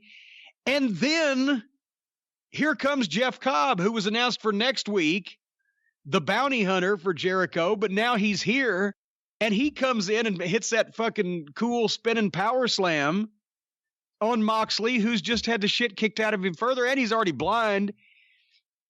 I don't understand. All of these things, any of these things individually could have been good, but all of these things together, you announce a guy's going to be here next week, so you get people thinking about him and in the mind that he's coming. But you don't say he's here tonight, so then when he comes out, it's a surprise, but it would have been an even bigger surprise had we not known that Jeff Cobb was coming at all if they were going to do it this way. And if he's the bounty hunter and the guy that's going to lay waste to all these people and travels the world beating the fuck out of people for money, why did he come down? Why did they debut him when the guy had already had the shit kicked out of him? He was laying flat on his back and he has to pick up a dead body and power slam it. What about if the heels had hit when Moxley had won and he was kind of hanging a little bit and, ducking and dodging and sticking and moving, and then Cobb comes and makes a difference? Or the fucking heels beat him down and the fucking baby faces save, and then Cobb comes down and lays waste to some baby faces? Or what about if they just held him off till next week, and now, my God, we've already fucked Moxley up, and now Cobb's coming in to finish him off? But why bring a guy down to literally beat a dead body? I don't understand. I agree. And I kept thinking, you know what? There's natural, even though Moxley's kind of a loner there, Dustin called out Hager earlier, so there's a natural thing where Dustin could run in. We know that Darby Allin hates Sammy. If Darby was there, and I guess, he wasn't supposed to be because he sent in that video. But anybody. No one ever does that. No one security, saves anyone. Atlas security, a referee, somebody in the back that just said, God damn it, this is unfair. No one saves anyone on any show. It's bizarre. And you don't always have to save, but you've always got to try to save. Sometimes people can't be saved, but there should be someone trying to save. If you're watching someone commit a crime, it adds to the fucking excitement and intensity of same if there are police or somebody trying to stop them. Elsewise, a bank robbery is boring to watch when nobody's putting up any resistance. It's a boring fucking thing to watch. Unless it's Patty Hearst, pretty much it's boring. But goddamn it, a couple people figured, fuck you, you ain't leaving with that money. Now we got us a horse race. It's the same thing here. If you're committing a crime and nobody's trying to stop, it's a boring fucking crime. Anyway, that's what all I had to say about that program. So once again, we go from nothing stunk except, Riho, and that's just, they ought to just fucking quit. The whole fucking girls thing now is just garbage. And every time they expose that fucking little schoolgirl on their program, they give up more and more of their credibility that they didn't have a bunch to begin with. But otherwise, not everything was just except for a couple great segments where Dustin Rhodes and MJF actually have the fucking plot and know what they're supposed to be doing. And Britt Baker was great. Well, and Britt Baker was good on the promo. Yes. But it's so fucking up and down. Anyway, I'll tell you what, and normally I come away from an AEW show with an aching finger from hitting fast forward. But this time I did not. My fingers didn't ache. My right hand remote arm didn't ache. You know why, Brian? You know why they didn't ache? Because I'm using the cryo freeze, baby. Oh, that'll do it. And I just want to mention this to you. We've talked about it before. Omax Cryo Freeze. This stuff has been insanely popular on the show and with all the Cult of Cornette listeners. I mentioned that my mother-in-law has had hip replacement and knee replacement. It's the only thing she found that would work, especially the sports cream and the roll-on. Stacy uses it. I use it for all of my injuries. Your whole family, as soon as you get a package, they take it away from you. Yeah, they do. But that's the best example of how this can be used to help the Cult of Cornette. If you're watching along at AEW television with us so that you can be up on what we're talking about and you're coming up with the same thing I am, these sore wrist and hand and fingers and arms from using your remote to fast forward through some of this fucking bullshit, then you need just soak your whole hand, your whole right arm in Omax Cryo Freeze. That will help you out. That is the only thing that will take that pain away. No, in all seriousness, we've talked about it, and you can get money off thanks to us. We know people, but it's basically the CBD hemp-derived, no THC in it. If you're scared about that, if you're disappointed, we're sorry too. a clinically proven ingredient called NEM. It relieves joint discomfort and soreness. And it says in 7 days or less, and they have the capsules you can take every day, and it will help you feel better eventually. But this stuff, a lot of the sports cream and the roll-on, it's pretty instant. But anyway, for a limited time only, 20% off Omax Cryo-Freeze supplements and free shipping. This discount will apply toward any product site-wide through the end of the month, folks. Go to Omax Health, OMAX Health, HEALTH.com, and enter the code DRIVE to take advantage of the savings that's on this program. JCE is the code on the experience. Drive on this one. Don't get your codes mixed up. But regardless, 20% off and free shipping site-wide, all their products. And this stuff works. If you're looking to relieve your muscle and joint discomfort and are looking for a natural, powerful solution that's tested and works, Omax Cryo-Freeze Advanced Joint Defense. OmaxHealth.com, enter code DRIVE, 20% off. Feel relief faster. Don't let muscle soreness continue to be an excuse for living an active lifestyle. I'll have to come up with another excuse. I still won't be living an active lifestyle, but I'll come up with another excuse.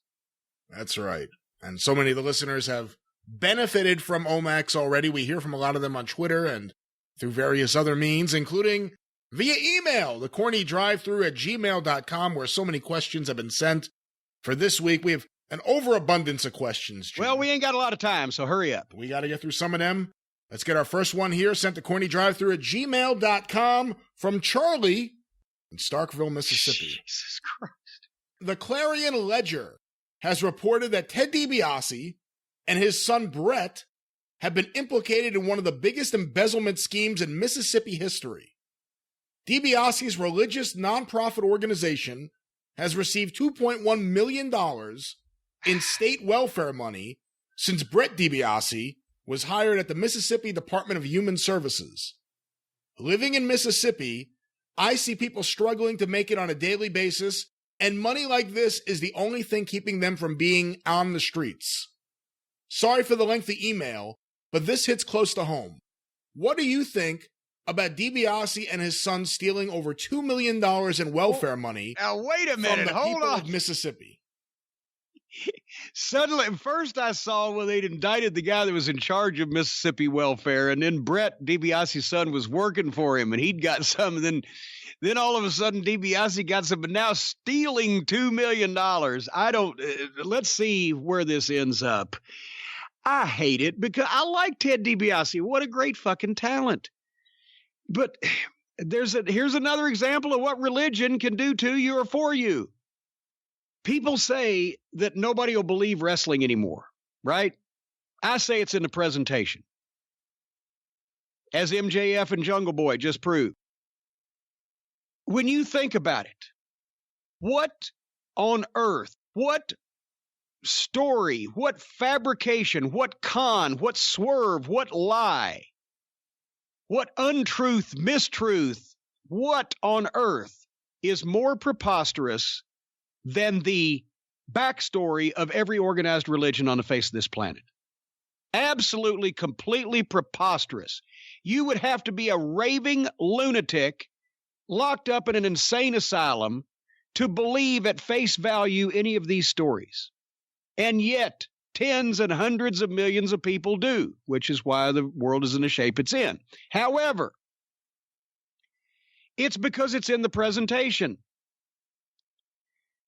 They're completely the whole religious thing. I mean, down to the ceremonies at the Vatican in Rome, the pomp and the pageantry and the circumstance and the seriousness and the gravity given with, and just the way that it's been built up since the Dark Ages to be a sacred and serious thing.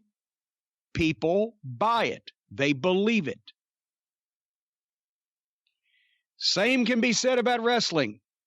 When the presentation is wink, wink, nod, nod, and fucking, yeah, this is all supposed to be silly, you don't believe it.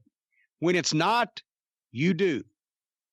With religion, they don't break their fucking characters. They do not give up their gimmick for anything, even though level-headed people know that what's really going on that the Catholics have systematically for years hidden child abuse, that all these other religions are crackpots. You watch South Park, you get a fucking good idea of the background of Mormonism and Scientology, but they don't fucking not kayfabe.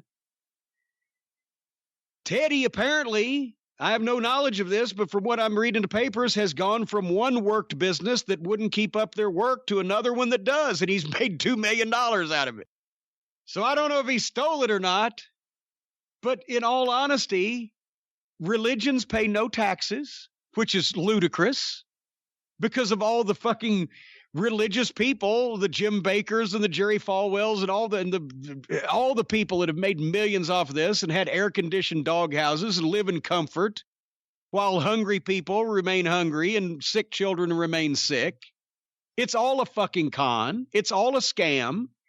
And I got to be honest with you, except for the fact that I'm not as sympathetic to this as I am when the religious groups take money from old people, like, you know, because they want to get into heaven and they take their $10 when they've only got 15. That's a whole lot worse than scamming the state, because the state should know better.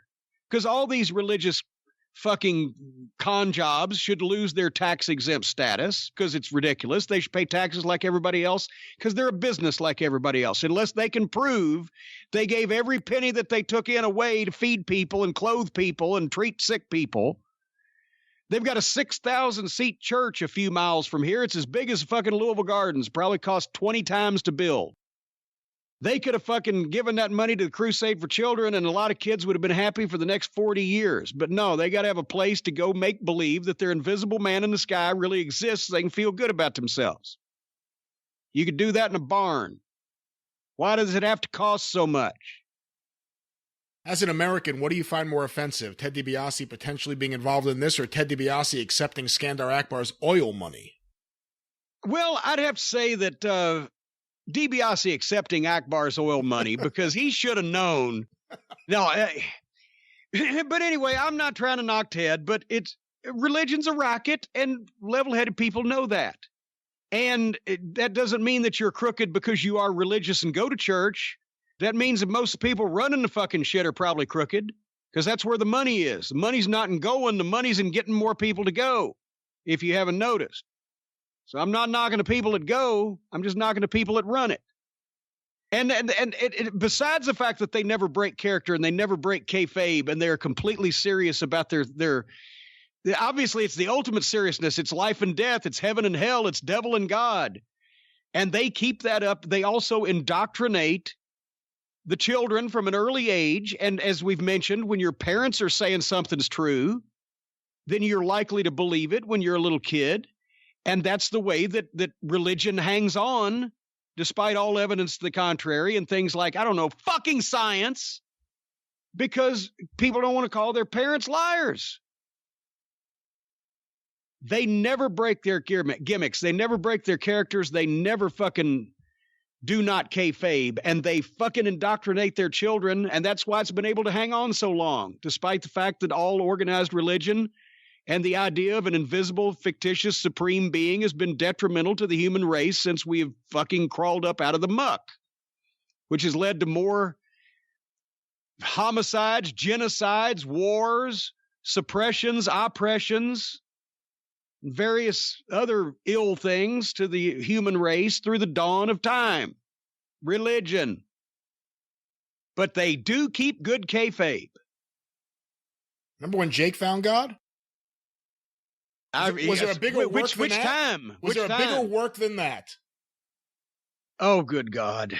Yeah, he found God, and he also found the fucking house in the hood off the side of 95 in fucking Stamford. Just when he wanted to find the devil. Made the Godwins take him there one time on the way to the garden. They're like, fuck. You're serious about what? Yes, no, the Godwins, Jake... If you get off I-95, or at least back in those days, if you go to the right, you go into like ritzy, Stamford, Connecticut, big buildings. If you go to the left, you go to the fucking hood. The Godwins, because Jake didn't have a driver's license, had to take Jake.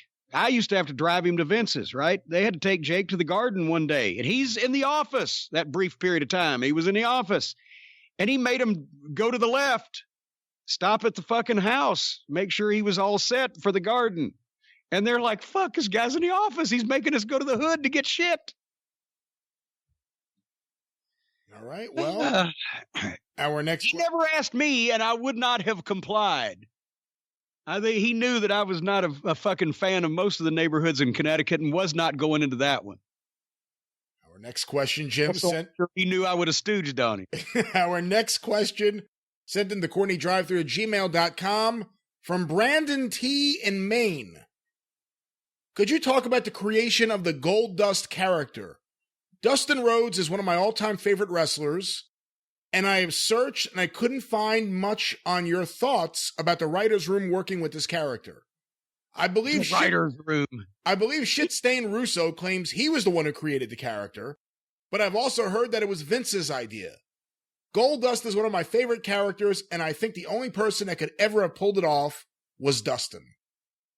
Yes, for good or bad. The idea for the gimmick, I think, was Vince McMahon's, but I will not deny that Vince Russo jumped into this with both feet. Because this is what he always wanted, a chance to fucking, like he's writing movie lines, right? The whole movie line thing, where he quoted movie lines and stuff. He loved to get into that. He loved the whole idea. You know, he thought he was going to actually win an Oscar or some type of award at some point.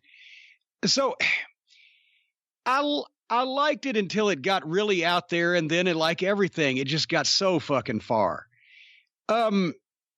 I liked Dustin Rhodes, the natural. I thought Dustin was a great worker. I thought he was second coming of Barry Windham. But I knew Vince McMahon loved for guys to have gimmicks. So the whole Goldust thing, and then bringing Marlena out, they looked great together. She's hotter than a $2 pistol. The whole gimmick and the idea that he looked like an Oscar and that he based everything off. At first it was cool and, et cetera. But then as it just goes on and he ends up wearing lingerie and Marlena's gone. And I think after the whole Pillman thing, it pretty much just went crazy. And Luna came in, and I loved Luna to death also, but she was over the top, and Dustin was wanting to be over the top, and they just went over the top together. And it got far-fetched there at the end, but everything was going crazy at that point. But no, Dustin's always been a tremendous worker, and he did a great job with it and did great with the promos. And that fucking piece of business he and Piper did, the backlot brawl, that was pretty fucking good too, for as such things go. It was, they had to recreate the fucking OJ chase. I mean, there always has to be the fucking showbiz bullshit, with Vince. But, I liked it, and it just went so far. Were you a part of any of the conversations where Scott Hall didn't want to work with Dustin as Goldust? I wasn't any part of any of those conversations. I remember Vince talking about it. Well, whatever the fuck. I didn't personally give a shit what Scott Hall wanted to do, because that's all that they were worried about. Hall and National Wrestling is what we want to do. I, at the time, wanted them to do anything they didn't want to do just for the fucking point of the matter. Being the privileged characters that they were. They're trendsetters, though. I mean, they started doing that. Now look at the Young Bucks. They only do what they want to do. Oh, God damn it. Anyway, but yes, especially early on, Dustin did a great job with it. And it didn't get you could buy the way he did it, that at first that he was just a nut and this fucking exotic woman he had with it. When it just got to where it was kind of just way over the top, I'm not buying this. That's when I start losing everything. Our next question, Jim sent in to CornyDriveThru at gmail.com from John in Detroit, Michigan. I've watched a Scott Hall shoot interview where he says that when he went to the WWF to get hired, he did a Tony Montana Scarface impression in front of Vince, who apparently didn't know about the movie or the character, and that was the genesis of Razor Ramon. I also remember from 2006 when Paul Burchill was dressed as Jack Sparrow from Pirates of the Caribbean films. They gave him entrance music directly ripped from the Hans Zimmer scores of those movies. News sites at the time said that the gimmick was dropped because nobody told Vince it was all from a movie franchise he had never seen. In your time at WWE, was Vince totally out of touch with movies and pop culture like this? Well, I can tell you that I've never seen the goddamn movie either, and never saw Paul Burchill as a pirate. because I didn't watch any of that shit. But I can believe it. They probably, well, first of all, with the Razor Ramon thing he was doing, what was he doing in WCW? The Diamond Stud? The Diamond Stud, yes. And Scott Hall has, I don't even know if I'd call it an accent, but just a way of speaking normally that kind of lent himself to doing a little fucking Tony Montana type of, accent thing. And I think he just looked like that, and he just probably did it. And Vince said, yeah, what the fuck? And there you go. With the stuff with Burchell, I can believe it because I don't know that I ever heard Vince talk about ever seeing a movie. I mean, I haven't seen a lot in a while because nothing interests me, to be quite honest. But Bruce used to joke that Vince hadn't gone to the grocery for himself since 1984, and it was 1996 at that time, and I could believe that too. I couldn't see Vince in a fucking grocery. So, but I can also see that if he found out, well, fuck, these fucking high-paid writers that I've got are just fucking ripping off a goddamn movie, fuck you, do something on your own. Who knows? But yeah, it's entirely believable. All those times you were at Vince's house, did he ever watch TV? No.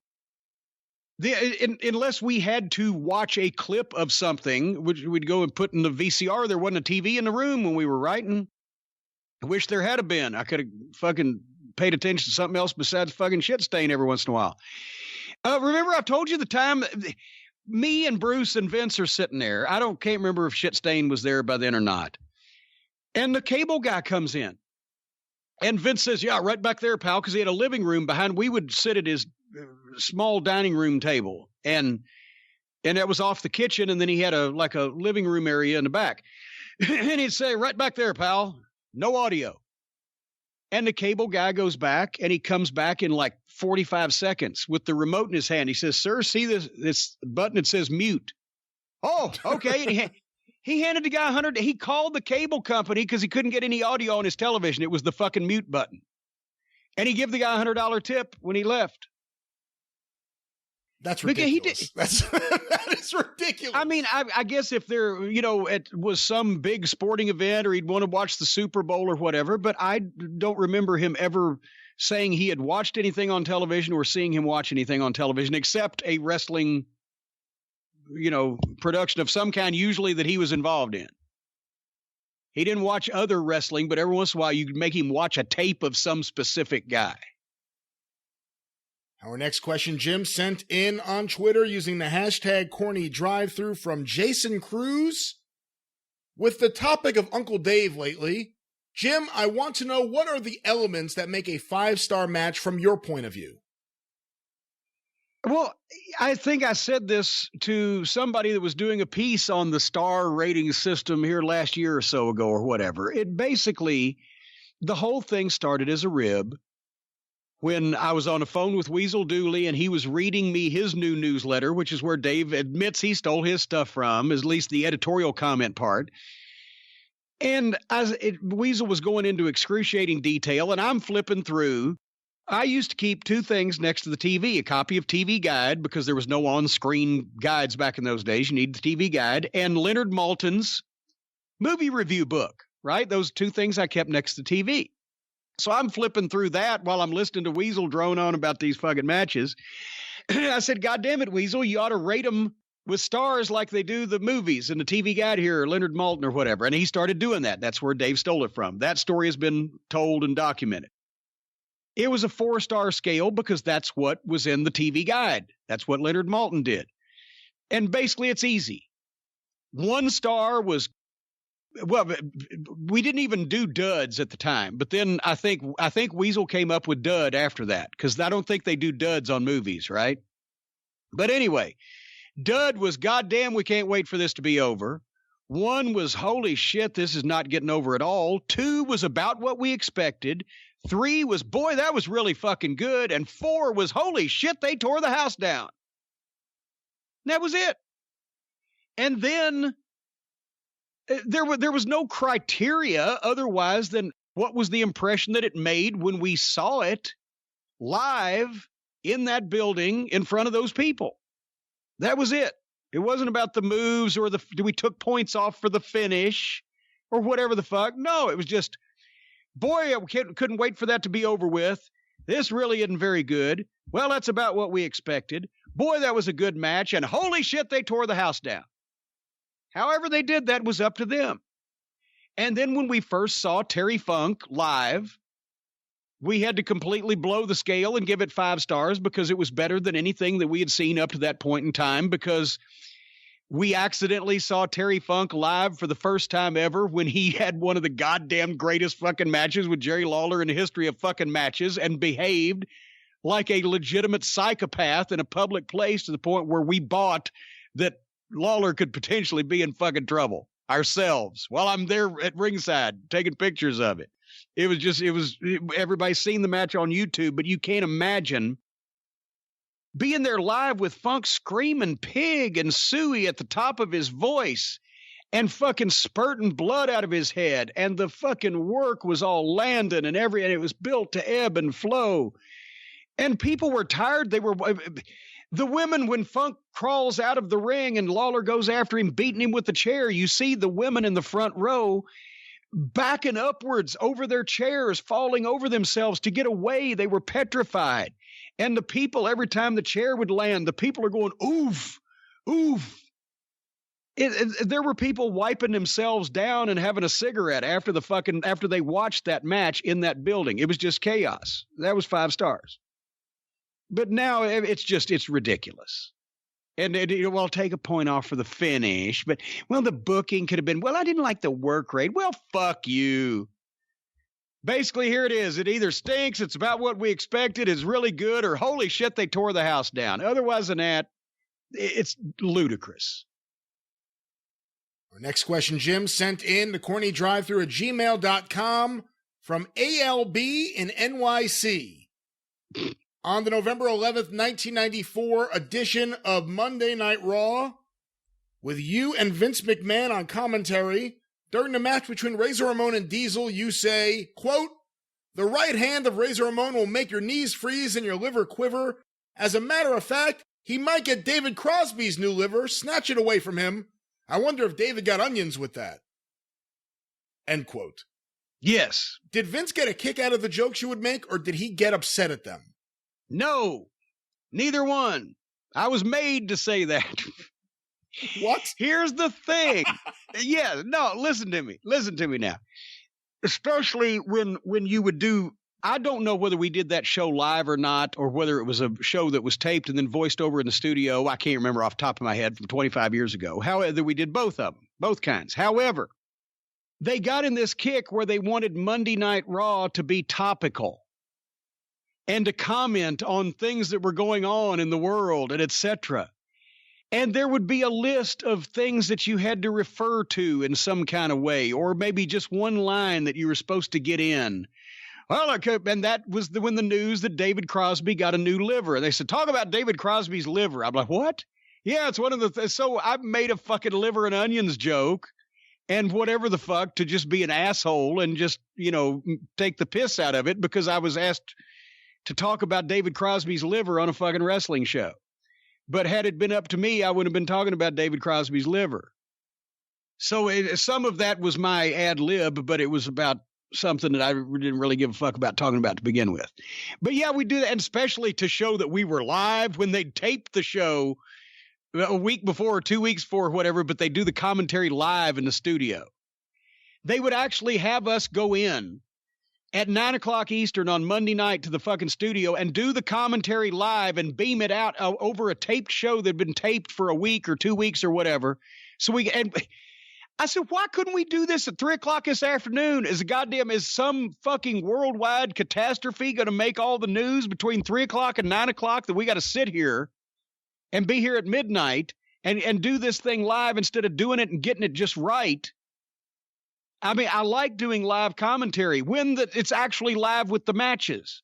But the stupidest thing I've ever done is live commentary over taped matches. If you're going to tape the fucking match, then do the goddamn commentary on tape too and just get it right. So that was craziness. They would have lines of things that had happened in the news that day that we were supposed to somehow worm into the goddamn show, whether they belonged or not, to show that we were live and topical. Typically, was Vince easy to work with on commentary? Yes, on commentary, he was fine to work with. And every once in a while, he'd give you an Iggy or say something or whatever, in break or something. But normally it was fine. It's only when he started fucking producing everybody else that he became unbearable.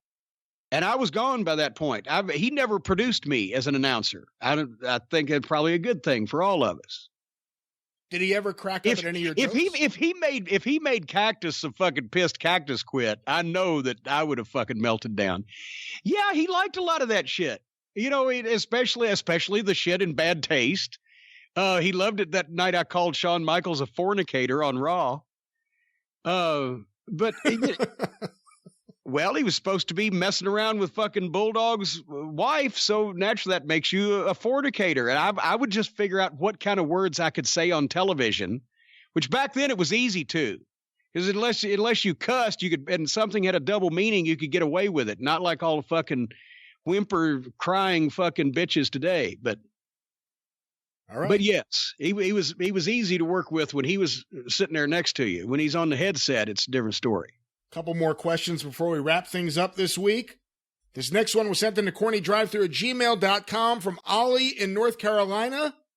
I was wondering, if it wasn't too much of an issue, if you could say hello to my dad, Eric. Every time he has a spare moment, your podcast is on. He even has your Cult of Cornette certificate proudly displayed on his wall. I hear your voice more than anyone else's at this point, and I know he'd get excited and it would make his day. Thank you in advance for even considering this. Well, I've considered it and I've decided not to do it. Next. No, hello, Eric. Hello. I'm just kidding. Thank you for your support and for your Cult of Cornette membership certificate, which we need now more than ever in these times of trouble. And did I mention all the orders are caught up at Cornette's Collectibles? So if you want to order this week, for the time being, your shit will get out quicker. Because then next week we got some things coming up. We may have to change our schedule a little bit. I'll talk to you about that off the air. But order now, and your shit will be out by the end of the week. Our next question was sent in And by the way, hello, Eric. Hello, Eric. Yes. Your son's a piece of shit, but I love you. Don't say that. I'm just kidding. Our next question was sent in to CornyDriveThru at gmail.com from Rodney Esty. Hot Rod. Hey. Back again on the program. Hey, that's right. Hey. I'll tell you. I'm going to read his last line here as Rodney. I saw John Fell made his comeback last week. I'm so tired of Charlie from Starkville getting all the attention. He's not the only cult member in Mississippi. Ha ha ha. I told my doctor, I said, doctor, what do? I swallowed a bottle of sleeping pills. He told me to have a few drinks and get some rest. And another thing, Vonnegut, I'm putting canceled payment on the check. From Back to School. Did you like Back to School? It's late Rodney, I guess. Yeah, well, any Rodney was good Rodney, but I thought after Caddyshack and, come some of the HBO specials, they started just trying to shoehorn him in the movies without really taking pride in them. Back to School's great. Of course, he was on so much cocaine. Isn't that something when you read about, he's in his 50s and he's smoking weed nonstop and doing coke all the 50s? time? He was in like his 60s. I guess maybe even 70s. The fuck? I'll tell you, no wonder he sweat like that. Well, here's Rodney Esty's question. I was listening to Jericho speak about getting a fine from Vince McMahon because Ric Flair bladed himself. He said it was for $15,000. And I've heard many others fined for this or that in the WWF or other promotions. What happens to the money they're fined? Does the promoter company keep it? Does it go back into the company? Is it still listed as income that's taxed? And do you have any fine stories? Well, that is an interesting question. Is it still income that's taxed? That is interesting, yeah. Here's the thing. I was never fined in the WWE, definitely. I've heard about, and I think Jericho got fined because Flair got juiced because Jericho was just in the match and let it happen or whatever the fuck. Vince was on one of those things. But didn't he also fine Batista $100,000? I seem to remember that, yeah. I think he did for getting juice. He keeps saying that he doesn't want it. Then every once in a while, he likes the fortunate juice, but somebody doing it on their own is going against his directive, so he has to do something. But he also knows that blood makes the match, like that time Brett got it with Davey Boy at the In Your House in 95, and then It was able to convince Vince, well, look, it's up above I tagged the steps or whatever because it was up above his hairline and he went a little jagged with it. And Vince wanted to believe him, so he believed him. And Brett got away with it. It was great, and it made the fucking match. It's ridiculous to have wrestling without any blood. And it's ridiculous to have wrestling where the guys are trying to hard way each other and don't even know how to do those things anymore. We're not talking about a generation of Ron Wrights and Harley Races. And, so obviously you should use the blood or use the blade and sparingly so that it still has impact, not all the time, but I'm totally disgusted again when I see fake blood. I never saw fake blood in wrestling until 20 years ago, and it disgusted me then and it disgusts me now, and I would never use it. The only time I've used it is on some fucking mouth angles. But anyway, so yes, I believe the fine. I do not know how it is reported. I would be hot if I had to pay tax on my fucking fine. The money definitely goes back to the company. In Mid-South, they fined, obviously, Watts fined guys also. Of course, then it was $50 or $100 or $200 instead of these ridiculous amounts that pay-per-view made possible. But I never got fined there either. Because I would have to go back and check my records. I may have been fined once for being more than 15 minutes late on a spot show. And I think I was because I remember griping to Grizzly. Because I was like, what the fuck? Grizzly, we've made this fucking schedule and we were 20 minutes late. Well, it's the rules. But and it was $50. Were you fined in Houston for that match where Watts fined everyone else? No. It was the Midnight Express and Ernie Ladd with myself versus the Rock and Roll Express and Hacksaw Duggan. Carl Fergie was the referee. Dr. Death Steve Williams ran in to save at the end along with Terry Taylor when we were kicking the shit out of the baby faces. Let me get this list right. Dennis Condrey was fined for doing the back rake without leaving bloody furrows because it was unrealistic. Bobby Eaton and Hacksaw Duggan were fined because they got in a chair battle, a chair duel. Bobby had picked up a chair to try to, when Duggan was chasing him outside on the floor, just to, because he didn't want Duggan to catch him, and Duggan's a bigger baby face, so Bobby wanted to have some protection. Well, Duggan was all into it, so he grabs a chair, and they have a little chair fencing duel. Well, that was in front of the referee, so since they buried the referee, Watts fined Bobby and Duggan, and he also fined Carl Fergie, the referee, for allowing himself to get buried without calling a disqualification. He fined Ernie Ladd for using his taped thumb as a gimmick when a gimmick had not been authorized by the booker in the match. And he fined Dr. Death for running in shorts and flip-flops because he looked unprofessional and he wanted to show the match on TV, but he couldn't because he ran in shorts and flip-flops. And Ricky Morton, I think, got fined for something. So me and Robert Gibson, basically Watts watched the fucking 6-man tag match that we thought was great and found all the things wrong with it that now I find wrong with things now that I have the experience, and he fucking shut everybody down. But I think me and Robert Gibson were the only ones that didn't get fined out of the whole thing. But anyway, it goes back to the company. Yes, it does. And I don't know whether it's declared still as income. If that $100,000 on Batista was declared as his income and then he paid the taxes on it on top of that, that would be that'd be painful. The entire time you were in Mid-South, a whole year, was there anyone who didn't get fined? Oh God.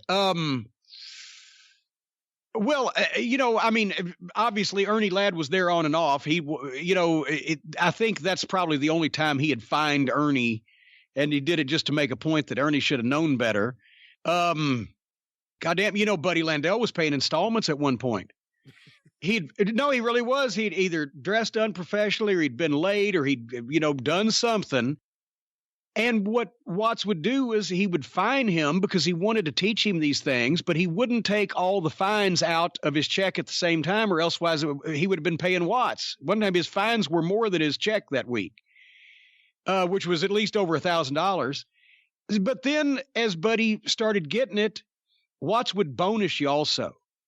And he would either take Grizzly's word for it that you had gone over and above or did a really good job or got something over, or he'd see it himself. And then you'd get the plus. You'd get like $150 for Baton Rouge plus 50 or plus 100 or whatever.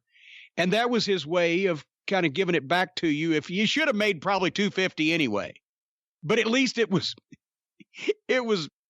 more satisfying when you got $150 as a payoff, but you did such a good job, he bonused you an extra 100. So Buddy was making installments on his fines for a while, but he'd get a little of that back later on, when he started doing good. He was a football coach. He's running a fucking college football team is what it was. And that's the way that it worked. And the heels were one team. They all the heels, even the opening match guys, everybody from Pat Rose on up would stay to watch the Midnight Express and or Butch Reed have the main event because they knew that they were going to be needed to come and help us fight our way back from the people because there weren't enough cops. And that's what they did because they were part of the team. And the baby faces also, the underneath baby faces hung around because they needed to watch the matches.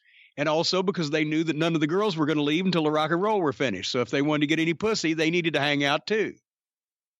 But they were the other team and everybody worked together. All right, well then. I think we can wrap up this episode, this epic episode of Jim Cornette's Drive-Thru. I'm tempted to sing after hearing all these submissions, but it won't be. Don't sing. Don't sing. It won't be Mountain Dew. I will say that. Don't Google it. Until next week, you can follow Jim on Twitter at the Jim Cornette. You can follow me on Twitter at Great Brian Last. You can hear me on the 605 Superpodcast at 605pod.com or available wherever it is that you find your favorite podcasts. Don't forget, the Jim Cornette Experience debuts each and every Friday. Listen to it, as well as listen to the Drive-Thru whenever you want, wherever you find your favorite podcasts, or on the official YouTube channel, tinyurl.com/official Corny YouTube. Of course, don't forget about Cornette's Collectibles at jimcornette.com. Action figures, autograph photos, DVDs, shirts that say thank you, fuck you, bye, other shirts as well as many other items that have already slipped my mind. Behind the Curtain, my best-selling graphic novel. Only place to get autographed copies, jimcornette.com. That's right. Get it today, but until next time on the Drive-Thru. Get it today so you won't miss it tomorrow. And Friday on the Experience. We're getting a little slappy here at the end of the program, at least I am. For Jim Cornette, I'm the Great Brian Last. Tally-ho! You know all that people that Googled that shit? You know they're on some kind of list somewhere, right?